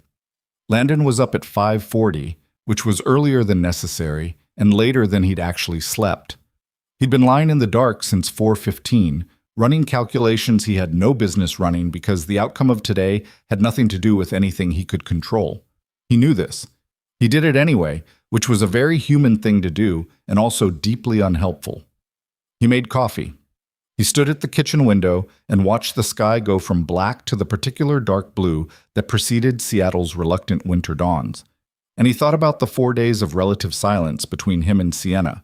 Not complete silence, a handful of texts, but the carefully maintained distance they'd agreed on. And he thought about what today was going to cost her, one way or another. He'd sent her a text at 5:50. Just, today's the day. You're ready. Her reply came at 6:03. I know, I am. Then after a pause, thank you for saying it anyway. He'd looked at that for a moment, then put the phone in his pocket and gone to wake Mia up for school. The shareholders' meeting was scheduled for 10 a.m. at Vail Technologies headquarters, a building in the South Lake Union neighborhood that Landon had driven past dozens of times without knowing what it was. 12 stories of glass and steel with the company name in modest letters above the main entrance. The kind of building that didn't announce itself because it didn't need to. Sienna had described it to him once as functional and slightly cold, which was not what I intended when we designed it, but I was 26 and I didn't know yet that buildings have personalities. He thought about that as he drove Mia to school. Buildings have personalities. He thought about the condo on the 14th floor with its perfect sight lines and its empty refrigerator, and the way Sienna had looked in it. Slightly mismatched, like the furniture had been chosen by someone who knew what was correct and not quite what was hers. He thought about her on his couch with a tea mug, the way the rooms felt when she was in them. He dropped Mia off. She'd given him an extra long hug at the school gate, which she sometimes did when she sensed something in the air that the adults weren't naming, and he'd held on an extra second too. Have a good day, he said. You too, she said very seriously, like she was issuing a directive. He drove back toward the city. The documentation had gone out at 6:30 a.m., timed by Delphine's team to land in each board member's inbox before they'd left for the meeting, late enough that the commute and the morning's logistics would eat the window before anyone could make organized phone calls. 114 pages of communications, financial records, and third-party correspondence, with a 4-page executive summary at the front that Sienna and Delphine had rewritten 11 times over the preceding 4 days to be clear and irrefutable, and completely devoid of anything that could be characterized as emotional. It had taken everything Sienna had not to make it personal, because it was personal. Every line of it was personal. 3 years of trust inverted, the specific wound of being understood well enough that someone could use your own patterns against you. She'd written a version of the executive summary that said exactly that named it for what it was, and then she'd deleted it because Delphine was right. The room didn't need her anger. The room needed the facts, and the facts were sufficiently damning without her fingerprints on them. She arrived at the building at 8:15, 2 hours before the meeting, which gave her time to walk through the materials one more time with Delphine in the small conference room off the main boardroom. Delphine Chen was 53 years old, compact and precise, with short gray hair and the particular quality of stillness that characterized people who had been in many difficult rooms and learned to treat them as problems rather than emergencies. She'd been in Sienna's corner for 8 years. Today she was in full operational mode, which meant she was very calm and very focused and communicated primarily through nods and the occasional short declarative sentence. The Holt situation is the variable, Delphine said, setting a coffee on the table beside Sienna without ceremony. He's seen the materials. He hasn't responded. He won't respond before the meeting, Sienna said. He'll want to see which way the wind is blowing in the room before he commits. That's consistent with how he's operated. Which means we need the room to be unambiguous before he has to decide. Sienna looked at the printed executive summary. What's your read on Kessler? Kessler is solid. She's been uncomfortable with Forsyth's methods for months. She just hasn't had documented grounds to oppose him formally. Now she does. Delphine paused. Park and Obuya are your swing votes. They're not ideologically aligned with Forsyth, but they don't like disruption, and this is disruptive. I'm not the one who created the disruption. I know that. They know that. The question is whether they prioritize accountability or stability. Delphine looked at her. You need to speak first, before Forsyth has a chance to set the frame. Whatever procedural maneuver he tries at the opening, and he will try something. You need to be on your feet before the room has a chance to settle into his narrative. I know. And you need to be calm. I know. Not performed calm, actually calm. Delphine paused. Which is different from what you are right now. Sienna looked at her. I'm calm. You've been stirring that coffee for 4 minutes, and you haven't drunk any of it. Delphine took the spoon out of Sienna's hand and set it on the table. You built this company from nothing, Sienna. You've been in rooms far more hostile than this one. Today you have documentation, preparation, and the moral high ground. That combination wins. It should win. It will win. Delphine held her gaze. And if it doesn't win today, we take it to the next available mechanism and we win there. This doesn't end today regardless of how today goes. But it's going to go well. Sienna nodded. She picked up the coffee and drank some of it, which was cold and not good, and it didn't matter. Tell me the names in order, Delphine said. Sienna told her. They went through the board, member by member, what each one needed to hear and how, until the shape of the room was something she knew by memory rather than by anxiety. At 9:40, she stood up, straightened her jacket, and went to get it done. Forsyth was already in the boardroom when she entered.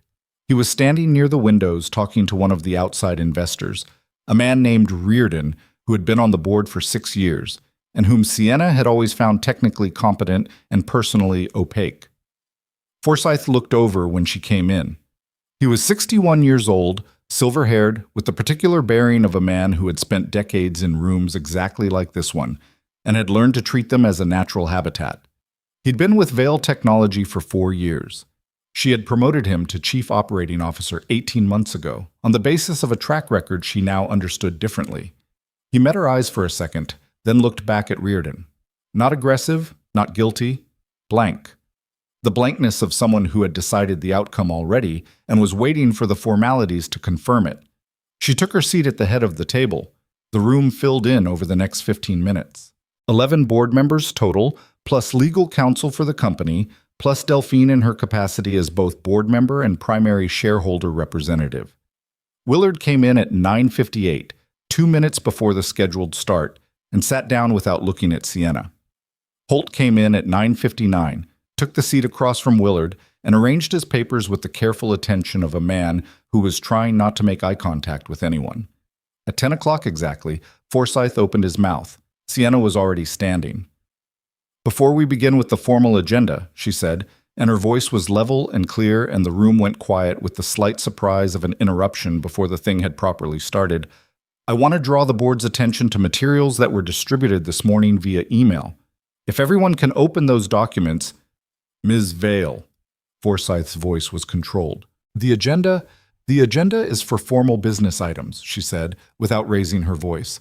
What I'm raising is informational, not emotion. Board members are always permitted to introduce informational materials. I'd ask for 5 minutes. She looked around the room, not at Forsyth, at the other faces. Kessler, who was already opening her laptop. Park, who was looking at his phone, presumably pulling up the email. Obuya, who was very still. Holt, who was studying the table. 5 minutes, she said again, simply. Reardon, who was nominally chairing, looked briefly at Forsyth and then at Sienna and said, "We can take 5 minutes for informational materials." Forsyth sat back.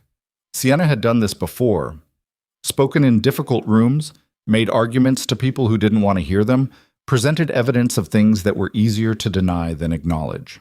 But nothing she'd done in 8 years of building a company had required this particular combination of precision and restraint, and she felt it in the way you felt carrying something very heavy, not all at once, but in the accumulation of each second.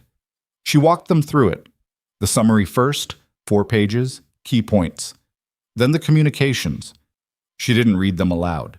She pointed to the timestamps, the participants, the pattern. 3 months of it, laid out not dramatically, but methodically, the way Delphine had taught her. Let the facts carry the argument. Your job is not to prosecute. Your job is to illuminate. She watched the room as she spoke. Kessler's expression moved from focus to something harder and cooler. Park looked up twice from his phone screen, his face doing the particular recalibration of someone encountering information that contradicts a prior assumption. Obuya put his pen down at the 12-minute mark, which was 7 minutes past the 5 she'd asked for, and nobody had stopped her. Holt didn't look up.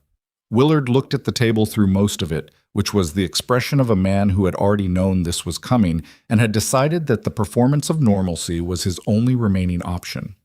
Forsyth. Forsyth looked at her.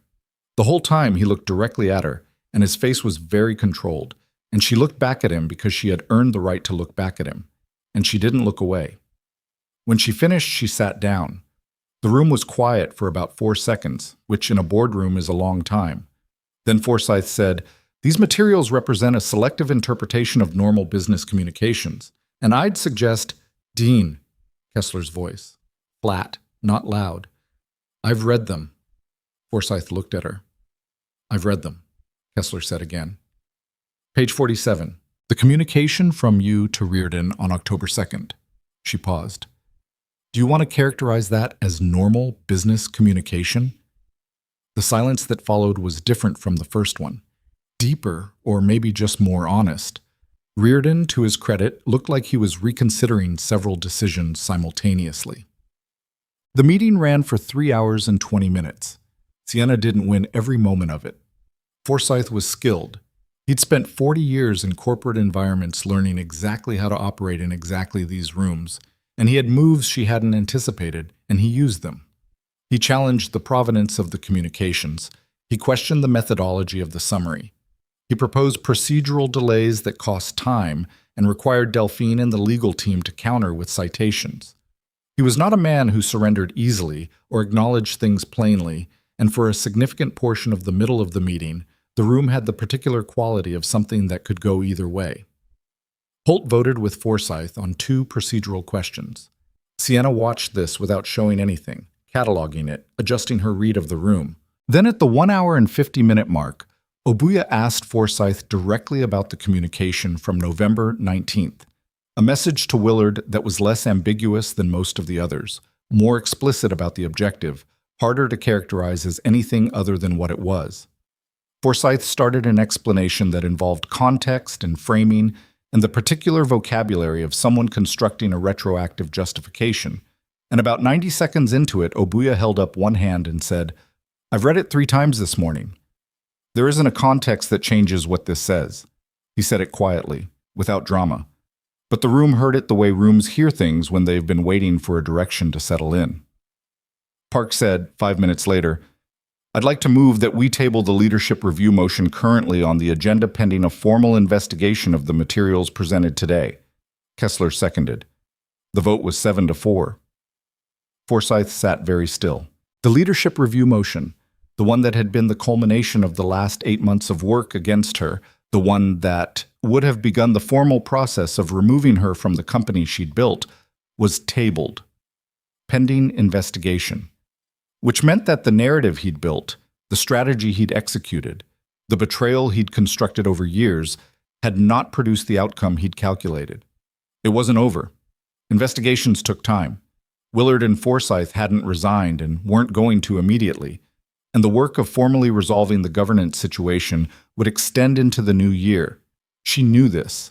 Delphine had told her this morning, and she'd absorbed it as a fact, but the room had chosen, and in choosing, it had chosen her. She thanked the board. She was professional and brief and gave nothing away in her face. She shook hands with the people whose hands she could shake without manufacturing something she didn't feel, and she didn't shake the ones she couldn't. And she walked out of the boardroom with Delphine and down the hallway toward the elevator, and then Delphine put her hand on Sienna's arm and said simply, "You did it." Sienna looked at her. "You did it," Delphine said again.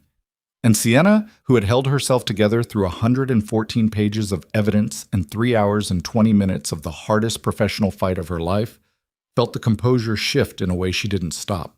Not completely. She wasn't someone who came apart in hallways, but something let go. "We did it," she said. Delphine nodded.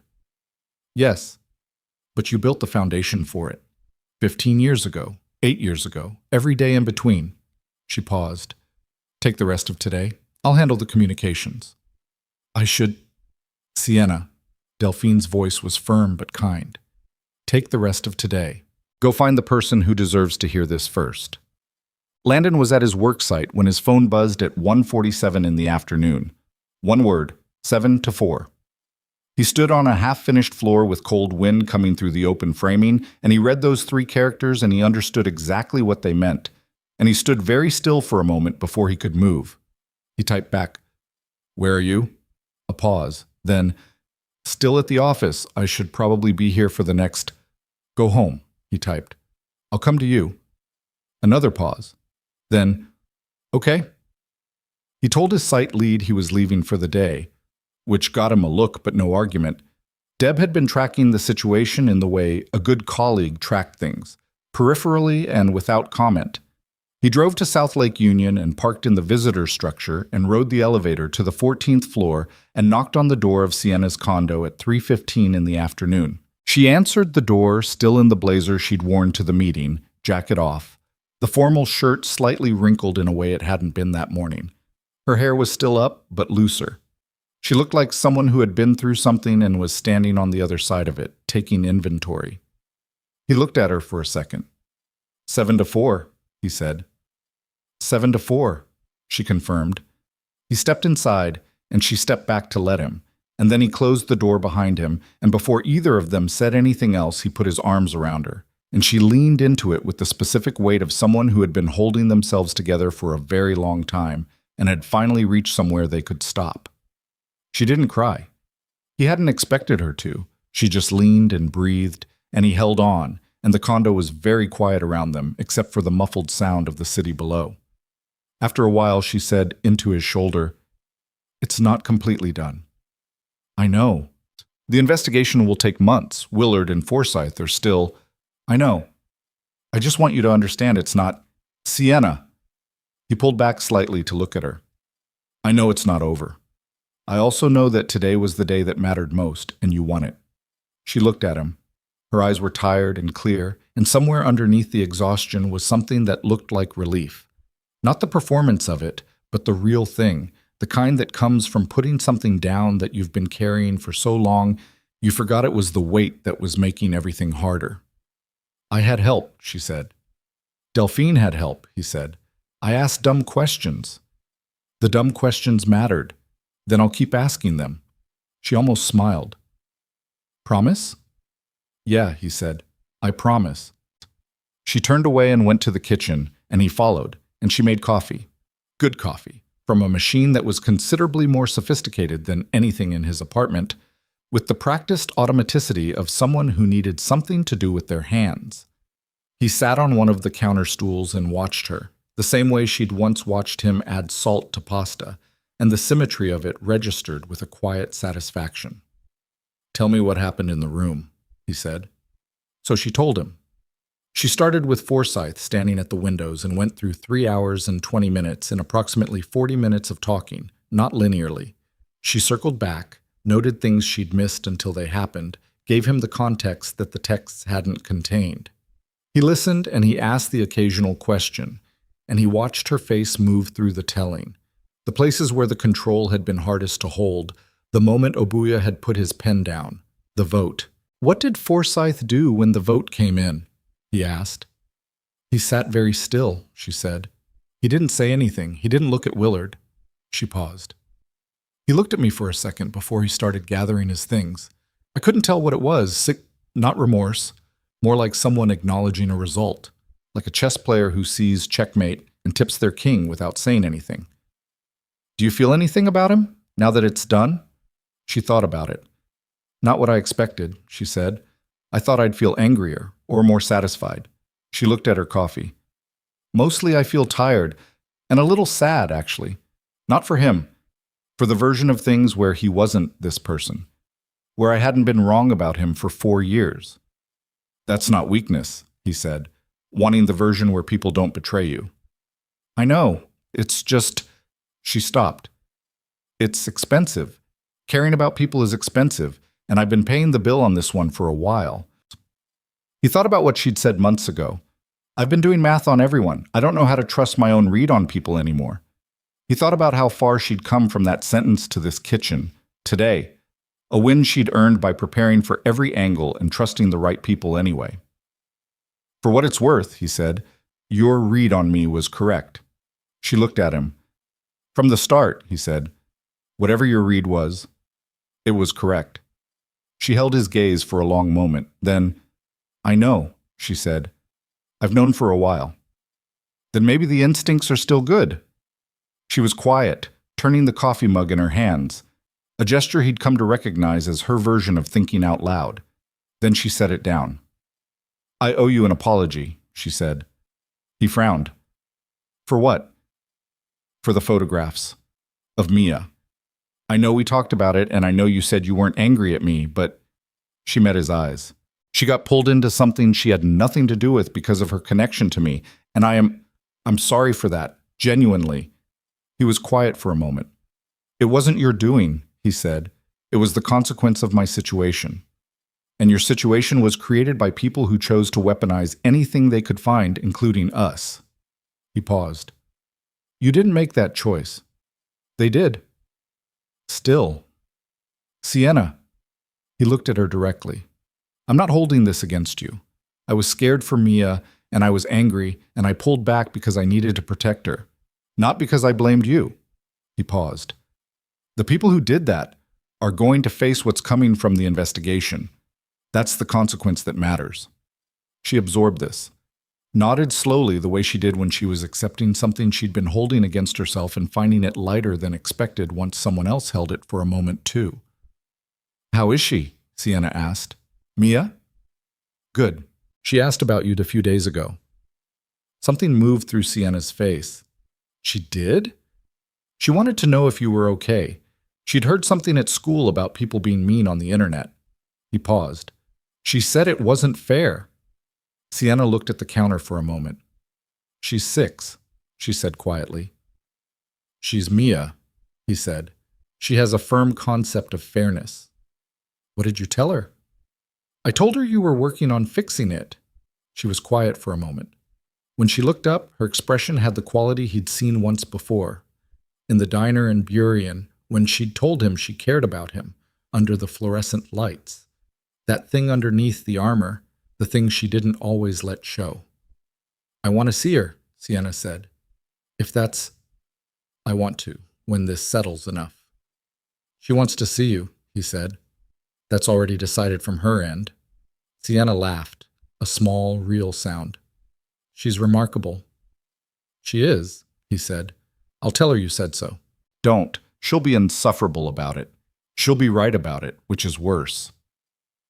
Outside, the December light was going. 4 in the afternoon and nearly dark. The city below the windows beginning to come on in all its lit-up winter grid. He thought about the last 3 months. The cafe, the rain, the magazine cover, the drizzle in Burien, the photographs, the 4 days of silence, and now this kitchen, this afternoon, the particular quality of things settling into a shape they'd been working toward without quite naming. He thought about Mia this morning, her directive, "Have a good day."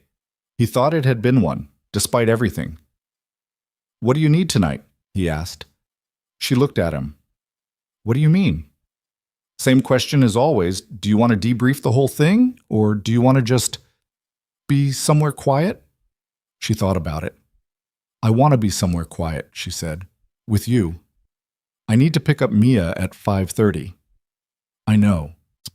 "You could come," he said, "if you want. We were going to make pasta. Not because it's special, just because it's Tuesday, and that's what we do on Tuesdays." She looked at him for a moment, and the look had a texture to it. Something like tenderness, and something like relief, and something he didn't have a single word for. "I'd like that," she said. "Very much." He nodded. "Then let's go get her." She got her coat. He waited by the door. They rode the elevator down through the 14 floors of glass and steel that had been hers for 8 years, and walked out into the December cold, and drove through the city toward the school where Mia was waiting. He pulled up to the gate at 5:28, and Mia came out in her backpack and her hat with the pom-pom she'd refused to stop wearing since September, and she saw Sienna in the passenger seat before she even opened the door, and her face did the thing it did when something landed exactly where she wanted it to be. A wide, uncomplicated, whole-body expression of satisfaction. She yanked the back door open and got in. "You won," she said to Sienna without preamble. Sienna turned around in her seat. "How did you know that?" "Dad's face." Mia settled her backpack on the seat next to her. "He makes a different face when things go right." She looked at Sienna with those direct brown eyes. "Are you okay?" "Getting there," Sienna said honestly. Mia nodded, apparently finding this acceptable. "We're making pasta," she announced. "I heard. Dad adds too much salt. I've noticed. You can help with the onions." Mia looked at her with the authority of someone assigning positions. "I'll supervise." Sienna looked at Landon.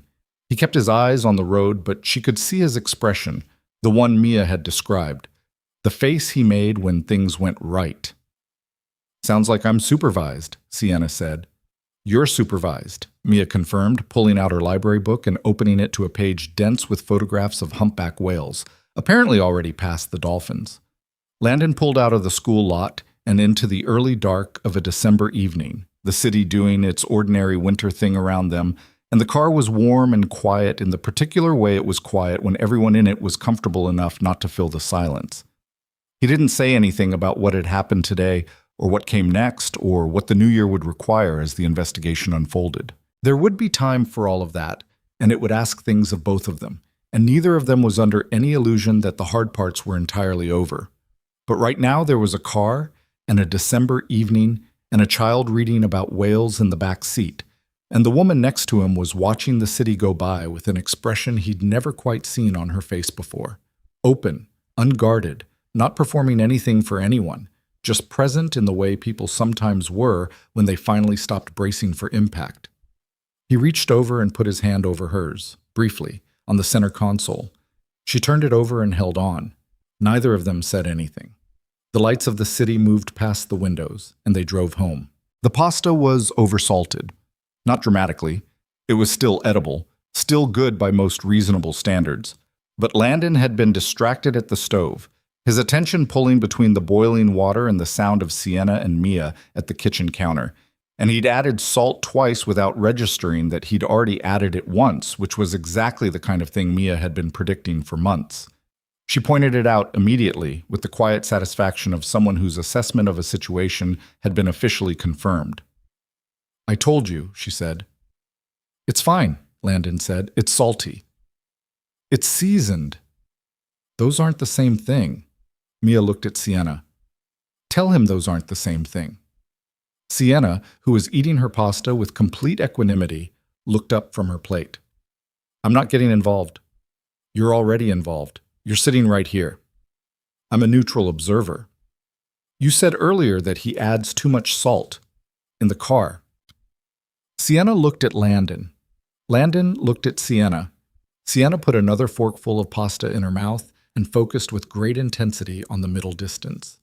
"Useful," Landon said. "I try," she said, mouth still full. Mia shook her head at both of them with the weary authority of a 7-year-old who had decided that adults were fundamentally unreliable, then went back to her dinner. The kitchen was warm in the particular way it got warm in December, the radiator doing its inconsistent best, and outside the window the city was doing its dark at 5 winter thing. Landon watched Sienna reach over to refill Mia's water glass without being asked, just noticed it was low and filled it quietly, the way you did things in a space you'd become comfortable in, and felt something settle in his chest with the specific weight of things that had been worked for. It had been 11 months since the shareholders' meeting. 11 months of the investigation that had followed, of the slow institutional process of accountability that was never as fast or as satisfying as the moment you'd expected it to be. Forsyth had resigned in February, a quiet and undramatic exit negotiated by lawyers, the kind of departure that was technically voluntary in the way things were technically voluntary when the alternative was worse. Willard had followed in March, after the investigation formally confirmed what the documentation had shown. Holt had survived, having never quite crossed the line from complicity to conspiracy, and had spent the subsequent months being extremely cooperative, which Sienna described as performing remorse with professional efficiency, which Landon had found darkly funny. The media had moved on, which was what media did. The articles about Landon had been quietly updated in some cases, ignored in others. He'd never issued a public statement, never engaged with anyone who'd contacted him for comment, never done the thing people sometimes expected him to do, which was either defend himself loudly or crumble quietly. He'd gone to work, picked up his daughter, added too much salt to pasta, and let the record stand on its own merits. Mia had never seen the photographs. That was the one thing he'd held on to hardest, and it had held. The investigation's formal findings had been released in May. The narrative that Willard and Forsyth had constructed, the one that portrayed Sienna as emotionally compromised, distracted, unfit, had been officially characterized in the board's public statement as a coordinated effort to undermine leadership through deliberate misrepresentation. 7 words. Landon had read them in his car on a Tuesday morning and sat there for a moment before driving to work, thinking about how long it sometimes took for a true sentence to become a public one. Sienna had called him the morning the statement went out. She hadn't said much. They didn't need to say much anymore, about most things. But she'd said, "It's done." And there had been something in those 2 words that contained everything the previous year had cost, and everything it had been worth. "It's done," he'd said back. "Yeah. How do you feel?" A pause. "Like I can breathe all the way," she'd said. "I forgot what that felt like." He thought about that conversation sometimes in the months that followed, when life settled into the shape it was building toward. Not a grand shape, not a dramatic one, but a real one. The kind built from Tuesdays and Saturdays, from school pickups and soccer games and dinners that were sometimes oversalted, from the slow accumulation of ordinary things done in the same rooms with the same people until those rooms and those people became, without announcement, something you couldn't imagine not having. Sienna had a drawer at his apartment by April. Just one, which she'd mentioned needing on a Wednesday, and which he'd cleared out and pointed at without ceremony, and she'd put some things in it without ceremony, and neither of them had treated it as a milestone or a declaration because it wasn't either of those things.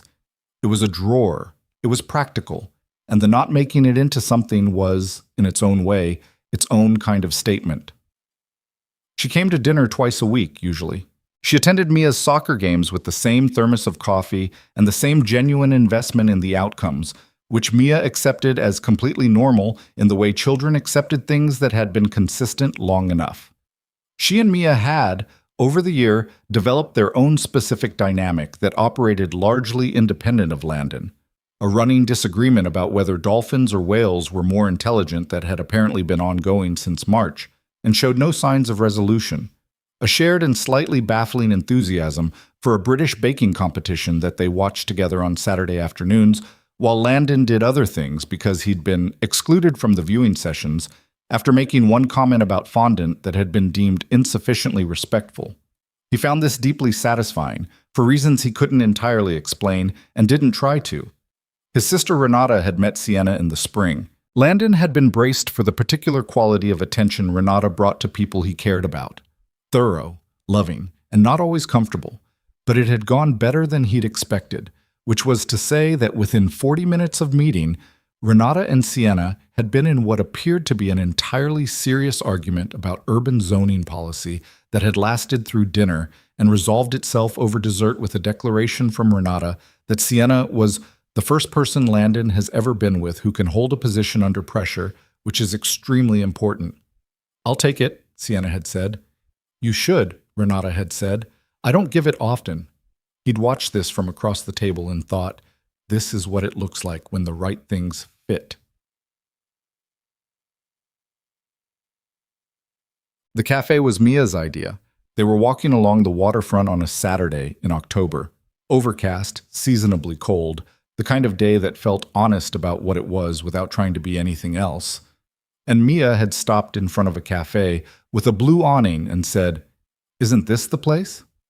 Landon looked at the sign, the anchor. The little bell above the door was the same one.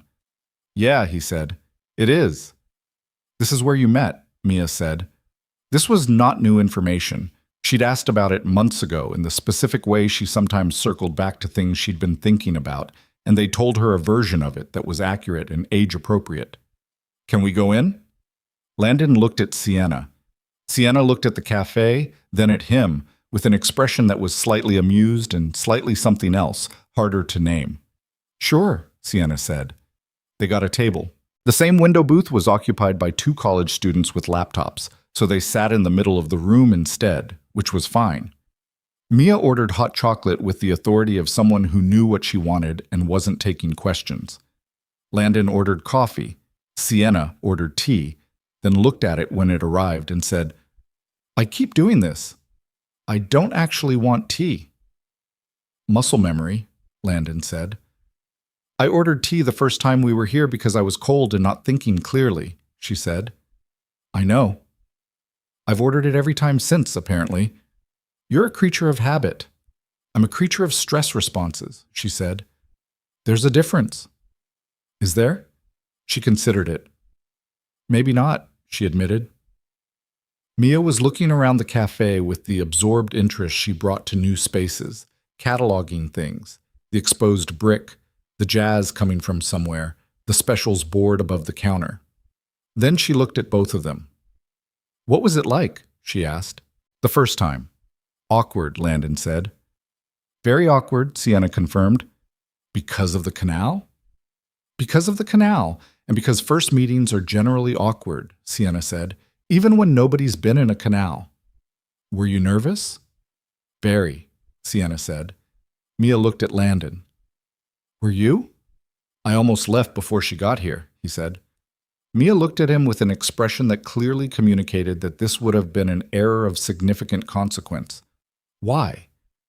"Because I hadn't done this in a long time," he said, "sitting in a cafe waiting for someone I didn't know." "What made you stay?" He thought about it. The honest answer was that he hadn't known at the time, had stayed out of some combination of stubbornness and not wanting to explain to Renata that he'd left before the person arrived. But that wasn't quite complete, either.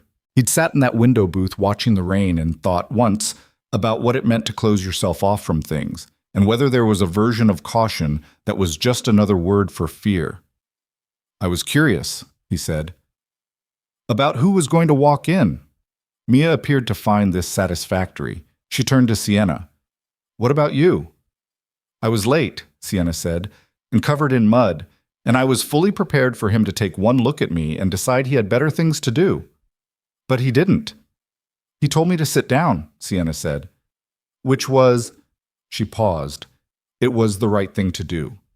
Most people would have been polite and made an excuse. "Dad's not polite," Mia said, with complete affection. "Mia," Landon said. "I mean, you're honest," she said. "That's better than polite." Landon looked at his coffee. Sienna caught his eye over Mia's head, and her expression did the thing it sometimes did. The crooked half-smile that still sometimes arrived without her full permission, the one he'd first seen in this room 14 months ago. He thought, "I almost left. 5 seconds earlier, and I would have been in my car." He didn't say it out loud. Some things you held privately, not because they were secret, but because they were yours, and the weight of them was part of what made them matter. No. He proposed on a Sunday afternoon in November.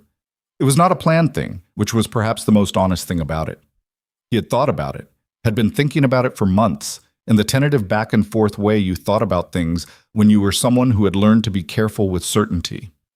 He'd looked at rings once, briefly, online, and then felt premature about it and closed the browser.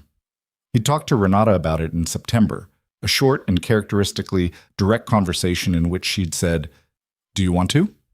And he'd said yes, and she'd said, "Then stop thinking about the timing and do it." And he'd said he needed to find the right moment, and she'd said the right moment was a story people told themselves to avoid doing things, and he'd hung up and thought about it for another 2 months. What happened in the end was this. They were at his apartment, a Sunday, Mia at a birthday party for 4 hours. He and Sienna had spent the first hour doing the things you did when you unexpectedly had an empty house.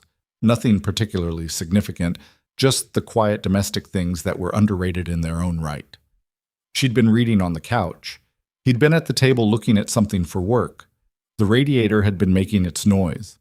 The afternoon light had that specific November quality, pale and sideways, coming through the windows and catching dust and making everything in the room look like it was inside something amber. He'd looked up at her on the couch, reading, her feet tucked under her, the $60 secondhand sweater, her hair loose in the way it only was when she wasn't anywhere she needed to perform anything. And he thought, this is the thing, not a peak moment, not a crescendo. Just this. A Sunday afternoon, the radiator, the light. Her reading on his couch like it was a thing she'd always done. He got up. He went to the bedroom and opened the box he'd bought 3 weeks ago and then felt premature about and put in the back of the sock drawer. He came back to the living room and sat on the coffee table in front of her, which was close enough that she looked up from her book. She registered the box immediately. Her eyes moved from it to his face. "Landon," she said. "I've been thinking about how to do this for months," he said. "I kept looking for the right moment, and Renata told me that was a way of avoiding it, and I think she was right." He paused.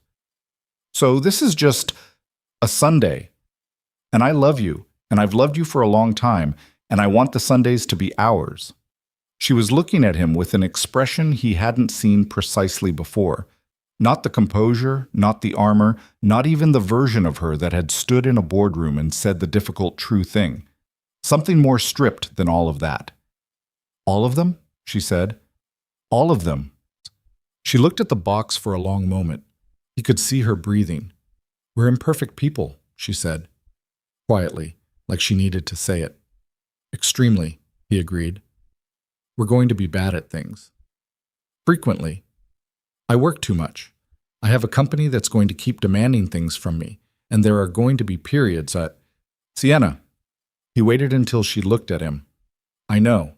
I'm asking anyway." She looked at him for a long moment. Then she closed the book. She'd bent the page, which was the only time he'd ever seen her do that, which told him something about the state of her. And she said quietly and completely, "Yes." He opened the box. The ring was simple, deliberately sewn. He'd chosen it for that, because she was someone who wore a $60 sweater when she wasn't working and who had never in 14 months wanted anything from him that cost more than his attention. She held out her hand, which was steady, and he put it on her finger, and it fit because he'd asked Delphine for her ring size 3 weeks ago, and Delphine had provided it without a single question, which he deeply respected. She looked at it for a moment, then she looked up at him. "Delphine," she said, "obviously." "She didn't tell me. I asked her not to. She's going to be insufferable about this." "Probably," he said. "You can fire her." "I can't fire Delphine." Sienna looked at the ring again, then back at him. "She saved my company." "She did," he agreed. "Good thing you have other ways to express gratitude." Sienna laughed. The real one, the sudden one, the one that still arrived like it had decided to happen before she could weigh in on it. And she leaned forward and put her forehead against his, and they stayed like that for a minute, not saying anything, in the November light, in the quiet apartment, 4 hours before Mia came home. He told Mia that evening, after she'd come back from the party with frosting on her jacket, and a sugar-fueled velocity that took about 40 minutes to run itself down.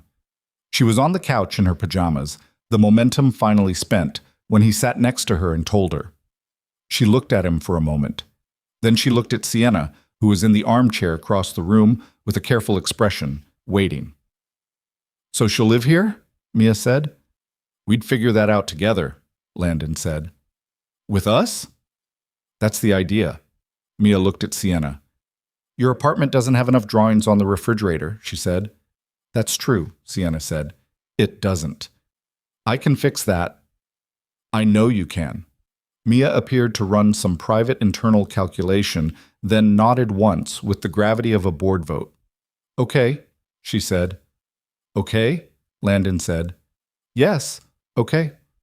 She pulled her blanket up with the air of someone who had rendered a decision and considered the matter settled. "Can I have a dog?" "Absolutely not," Landon said. "I'll ask Sienna." "Sienna will also say no." "Will she?" He looked at Sienna. Sienna was looking at the ceiling. "Sienna," he said. "I'm thinking," she said. "You're not thinking." "I might be thinking." "Sienna." She looked at Mia. Mia looked back at her with enormous, perfectly calibrated eyes. "We'll revisit the dog conversation in 6 months," Sienna said. "That means yes," Mia told Landon. "That means no," he said. In 6 months, Sienna said, which resolved nothing, and both of them knew it. Mia smiled and burrowed into her blanket with the satisfaction of someone who had won the thing that mattered most and was willing to be patient about the rest. There is a version of this story that would have you believe it was fate, that two people were always going to find each other, that the canal in the rain and the borrowed flip-flops were chapters in something written before either of them arrived. It's a comforting version. It makes the hard parts feel purposeful and the coincidences feel like design. Landon didn't believe in that version. What he believed, having lived inside the actual thing, was messier and truer, that two people had made a long series of small choices, to stay in the cafe, to ask the question, to call instead of not calling, to step toward instead of away, and that the accumulation of those choices, not any single destined moment, was what had built the thing they now lived inside. He thought about this on a Wednesday morning in February, almost a year after the proposal, standing in the kitchen of the house they'd moved into together 3 months earlier. A house. Actual house. With a yard and enough bedrooms and a refrigerator that was currently covered in 26 drawings, because Mia had accepted the new space as a fresh canvas and proceeded accordingly. The house was in a neighborhood 10 minutes from Mia's school. It had a porch, which Sienna had specifically wanted, and a workspace in the converted garage where Landon was slowly taking some of the certification courses he'd been putting off for 5 years, moving toward the teaching credential he'd mentioned to Sienna once, almost in passing, 14 months ago, and which she'd said nothing dramatic about except, "When are you starting?" which had been, characteristically, exactly the right thing to say. The company was stable. The investigation had fully resolved in the summer. Formal findings, formal consequences, the governance structure rebuilt on ground that had been cleared of what had been growing in it. Delphine had described the outcome as better than we had any right to expect, which from Delphine was something close to euphoric. Sienna worked long hours still, would probably always work long hours because the company was hers in the specific way that some things belong to people. Not because of ownership, but because of what it had cost to build it and what it represented. But she came home now. That was the different thing. She came home to a refrigerator full of drawings and an oversalted dinner and a child who had opinions about everything and a man who asked dumb questions that sometimes turned out not to be dumb. And she came home to all of it with the expression he'd first seen in a car on a December evening going to pick up Mia from school. Open, unguarded, present. They'd gotten married in April. Small, on purpose. The waterfront, a gray afternoon that had threatened rain and then held off. 15 people who mattered. Renata had cried, which she would dispute if asked. Delphine had not cried, but had stood in the back with an expression of profound self-satisfaction that she didn't bother to conceal. Mia had worn a dress she'd picked herself, deep blue with a pattern that she described as sophisticated, and had stood between them during the ceremony with the solemnity of someone who understood the weight of the occasion and was taking her responsibilities as witness seriously. The officiant had said the things officiants said, the good version of them, and Landon had looked at Sienna and thought about the cafe and the borrowed flip-flops and the scratch on her forearm, and his name was Oliver, and a parking garage in December, and a drawer in April, and a Sunday afternoon in November light, and he had thought, all of it. I would do all of it again. He'd said the words when it was his turn, and she'd said hers, and Mia had handed over the rings at the exact right moment with the exact right gravity, and it had been imperfect in all the ways real things were imperfect. Someone's chair had scraped loudly at a quiet moment. Landon had stumbled over a word and recovered. Sienna had gripped his hands harder than necessary and probably didn't know she was doing it. And none of it had mattered, because the realness was the point, and they'd had enough of the performance version of things to know the difference. What Landon had learned in the 2 years since a woman arrived at his table soaking wet and barefoot and already apologizing was this: that second chances were not really second chances, that framing implied you'd had a first chance and failed it, and that this new thing was a corrective, a retrial, a grace extended to someone who'd earned a second look. That wasn't what this had been. This had been a first chance at something he'd never actually had. Not a retry of his marriage, not a better version of what had come before, but a genuinely different thing, a thing that asked different things from him and gave different things back. Lauren had not been a mistake he was correcting. She had been a person who had known, before he did, that they were building in the wrong direction, and the courage of that knowledge, however painful the way she'd acted on it, had set him on the road that led to a cafe in October and a woman in borrowed flip-flops who had arrived soaked from a canal, ready to explain herself to a stranger, and had stayed. He'd thought for a long time that the life he'd built after Lauren, the careful, bounded, deliberate single-father life, was what he was, that the smallness of it was a choice and not a constriction. He hadn't been entirely wrong. The life had been good. The routines had been good. Mia had been raised in a structure that had given her the floor she stood on, the confidence that it would hold, but he had been half living. That was the honest truth, the one he could say now from the other side of it. He had been maintaining rather than inhabiting. He had kept everything in the range where it couldn't hurt him, and things that couldn't hurt you also couldn't reach you all the way, and he had been, quietly and without drama, less alive than he was capable of being. Sienna had not fixed this. That was the other thing he'd learned, the more important thing. She hadn't come into his life and repaired something broken. She'd arrived at a table where he'd been sitting with a wall around him, and she'd been so completely and impractically herself, muddy, bleeding slightly, in borrowed shoes already honest, that the wall had simply become insufficient, not knocked down, just insufficient. Unable to do the job it had been built for in the presence of something that didn't recognize it, and he'd had to choose. That was the part that got lost in the story when you told it simply. The part where nothing had been automatic, nothing had been swept along. At every point where the cost had gone up, the Wired magazine, the media, the photographs of Mia, the 4 days of silence, he had chosen. Scared, imperfect, not entirely sure, the way you chose real things. He had stayed and chosen and stayed again, and so had she, and that staying was the love story, not the rain and the canal and the first date charm of it. The love story was every time you looked at the exit and decided not to take it. He thought about Mia saying, "I told you about the salt," and Sienna ordering tea she didn't want because her hands remembered being cold 14 months ago, and 26 drawings on a refrigerator in a house that had a porch. And he thought, this is what second chances actually look like. Not a grand reset, just showing up again and making the choice again, for as long as you're given. On a Thursday morning in February, 6 months after the wedding, Sienna came into the kitchen where he was making coffee and set her phone down on the counter with a particular expression. He looked at her. "What?"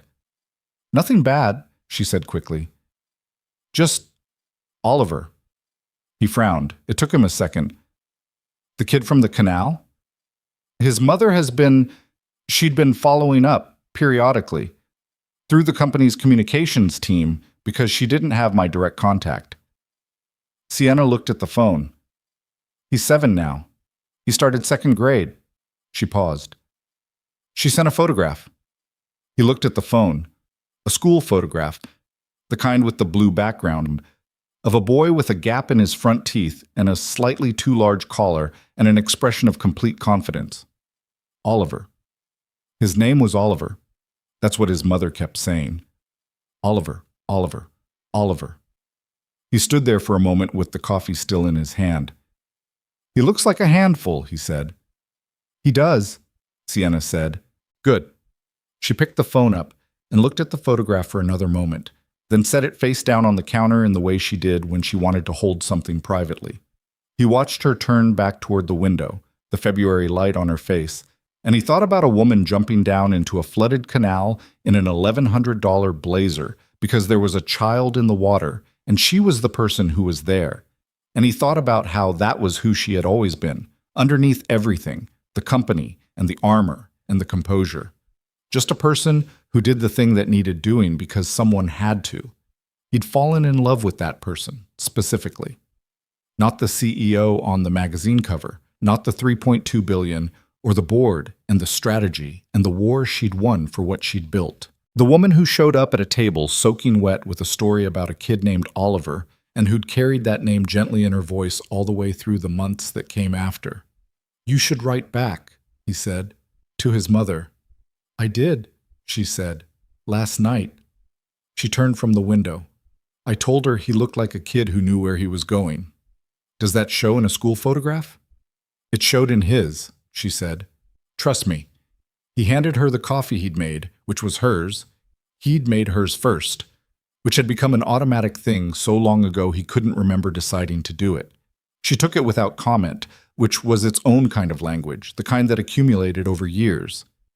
Mia came out of her room at 7:15 in the particular condition of her mornings, wild-haired, determined, already talking before she'd fully cleared the doorway. "There's a soccer thing," she announced. "Saturday. Can both of you come?" "What time?" Landon said. 9. "I have a call at 9:30, Sienna said. "It'll be done by 9:30, Mia said. "Probably, maybe 9:45. "Mia." 9:45, Mia said firmly. "Definitely by 9:45. Sienna looked at Landon. Landon looked at Sienna. The familiar negotiation of a schedule, the ordinary machinery of a life shared with a child who treated all adult commitments as provisional in the face of soccer. "I'll move the call," Sienna said. Mia accepted this as her due and went to the refrigerator, where she stood for a moment surveying the drawings. 26 of them, mostly marine life, 2 horses, one extremely ambitious attempt at a city skyline, before opening the door and pulling out the orange juice. Landon stood in the kitchen in the February morning, the radiator making its noise, the coffee getting warm in his hands, and he thought about the things that had led here. Not with sentimentality, not with the clean emotional resolution that stories sometimes tried to apply to lives that didn't work that way. The hard parts had been genuinely hard. The photographs of Mia were still something he felt when he let himself think about them. The 4 days of silence had cost something he'd gotten back but couldn't fully reclaim. The investigation had taken most of a year from both of them, in ways that showed up in small exhaustions, in evenings when one of them needed quiet and the other needed to talk, and they had to figure out how to give each other what was needed, even when it was different things. Marriage was going to ask more of both of them. He knew that. There would be seasons when the company demanded things from Sienna that left less of her for home, and he would have to hold more and say less about it, and he would not always do it gracefully. There would be seasons when Mia's particular intensity overwhelmed the household, and Sienna, who had grown up an only child in a quiet apartment, would need more space than the house currently offered, and they would have to learn the language for that. There would be arguments. They'd already had some, real ones, the kind where you said something you'd wished you'd phrased differently.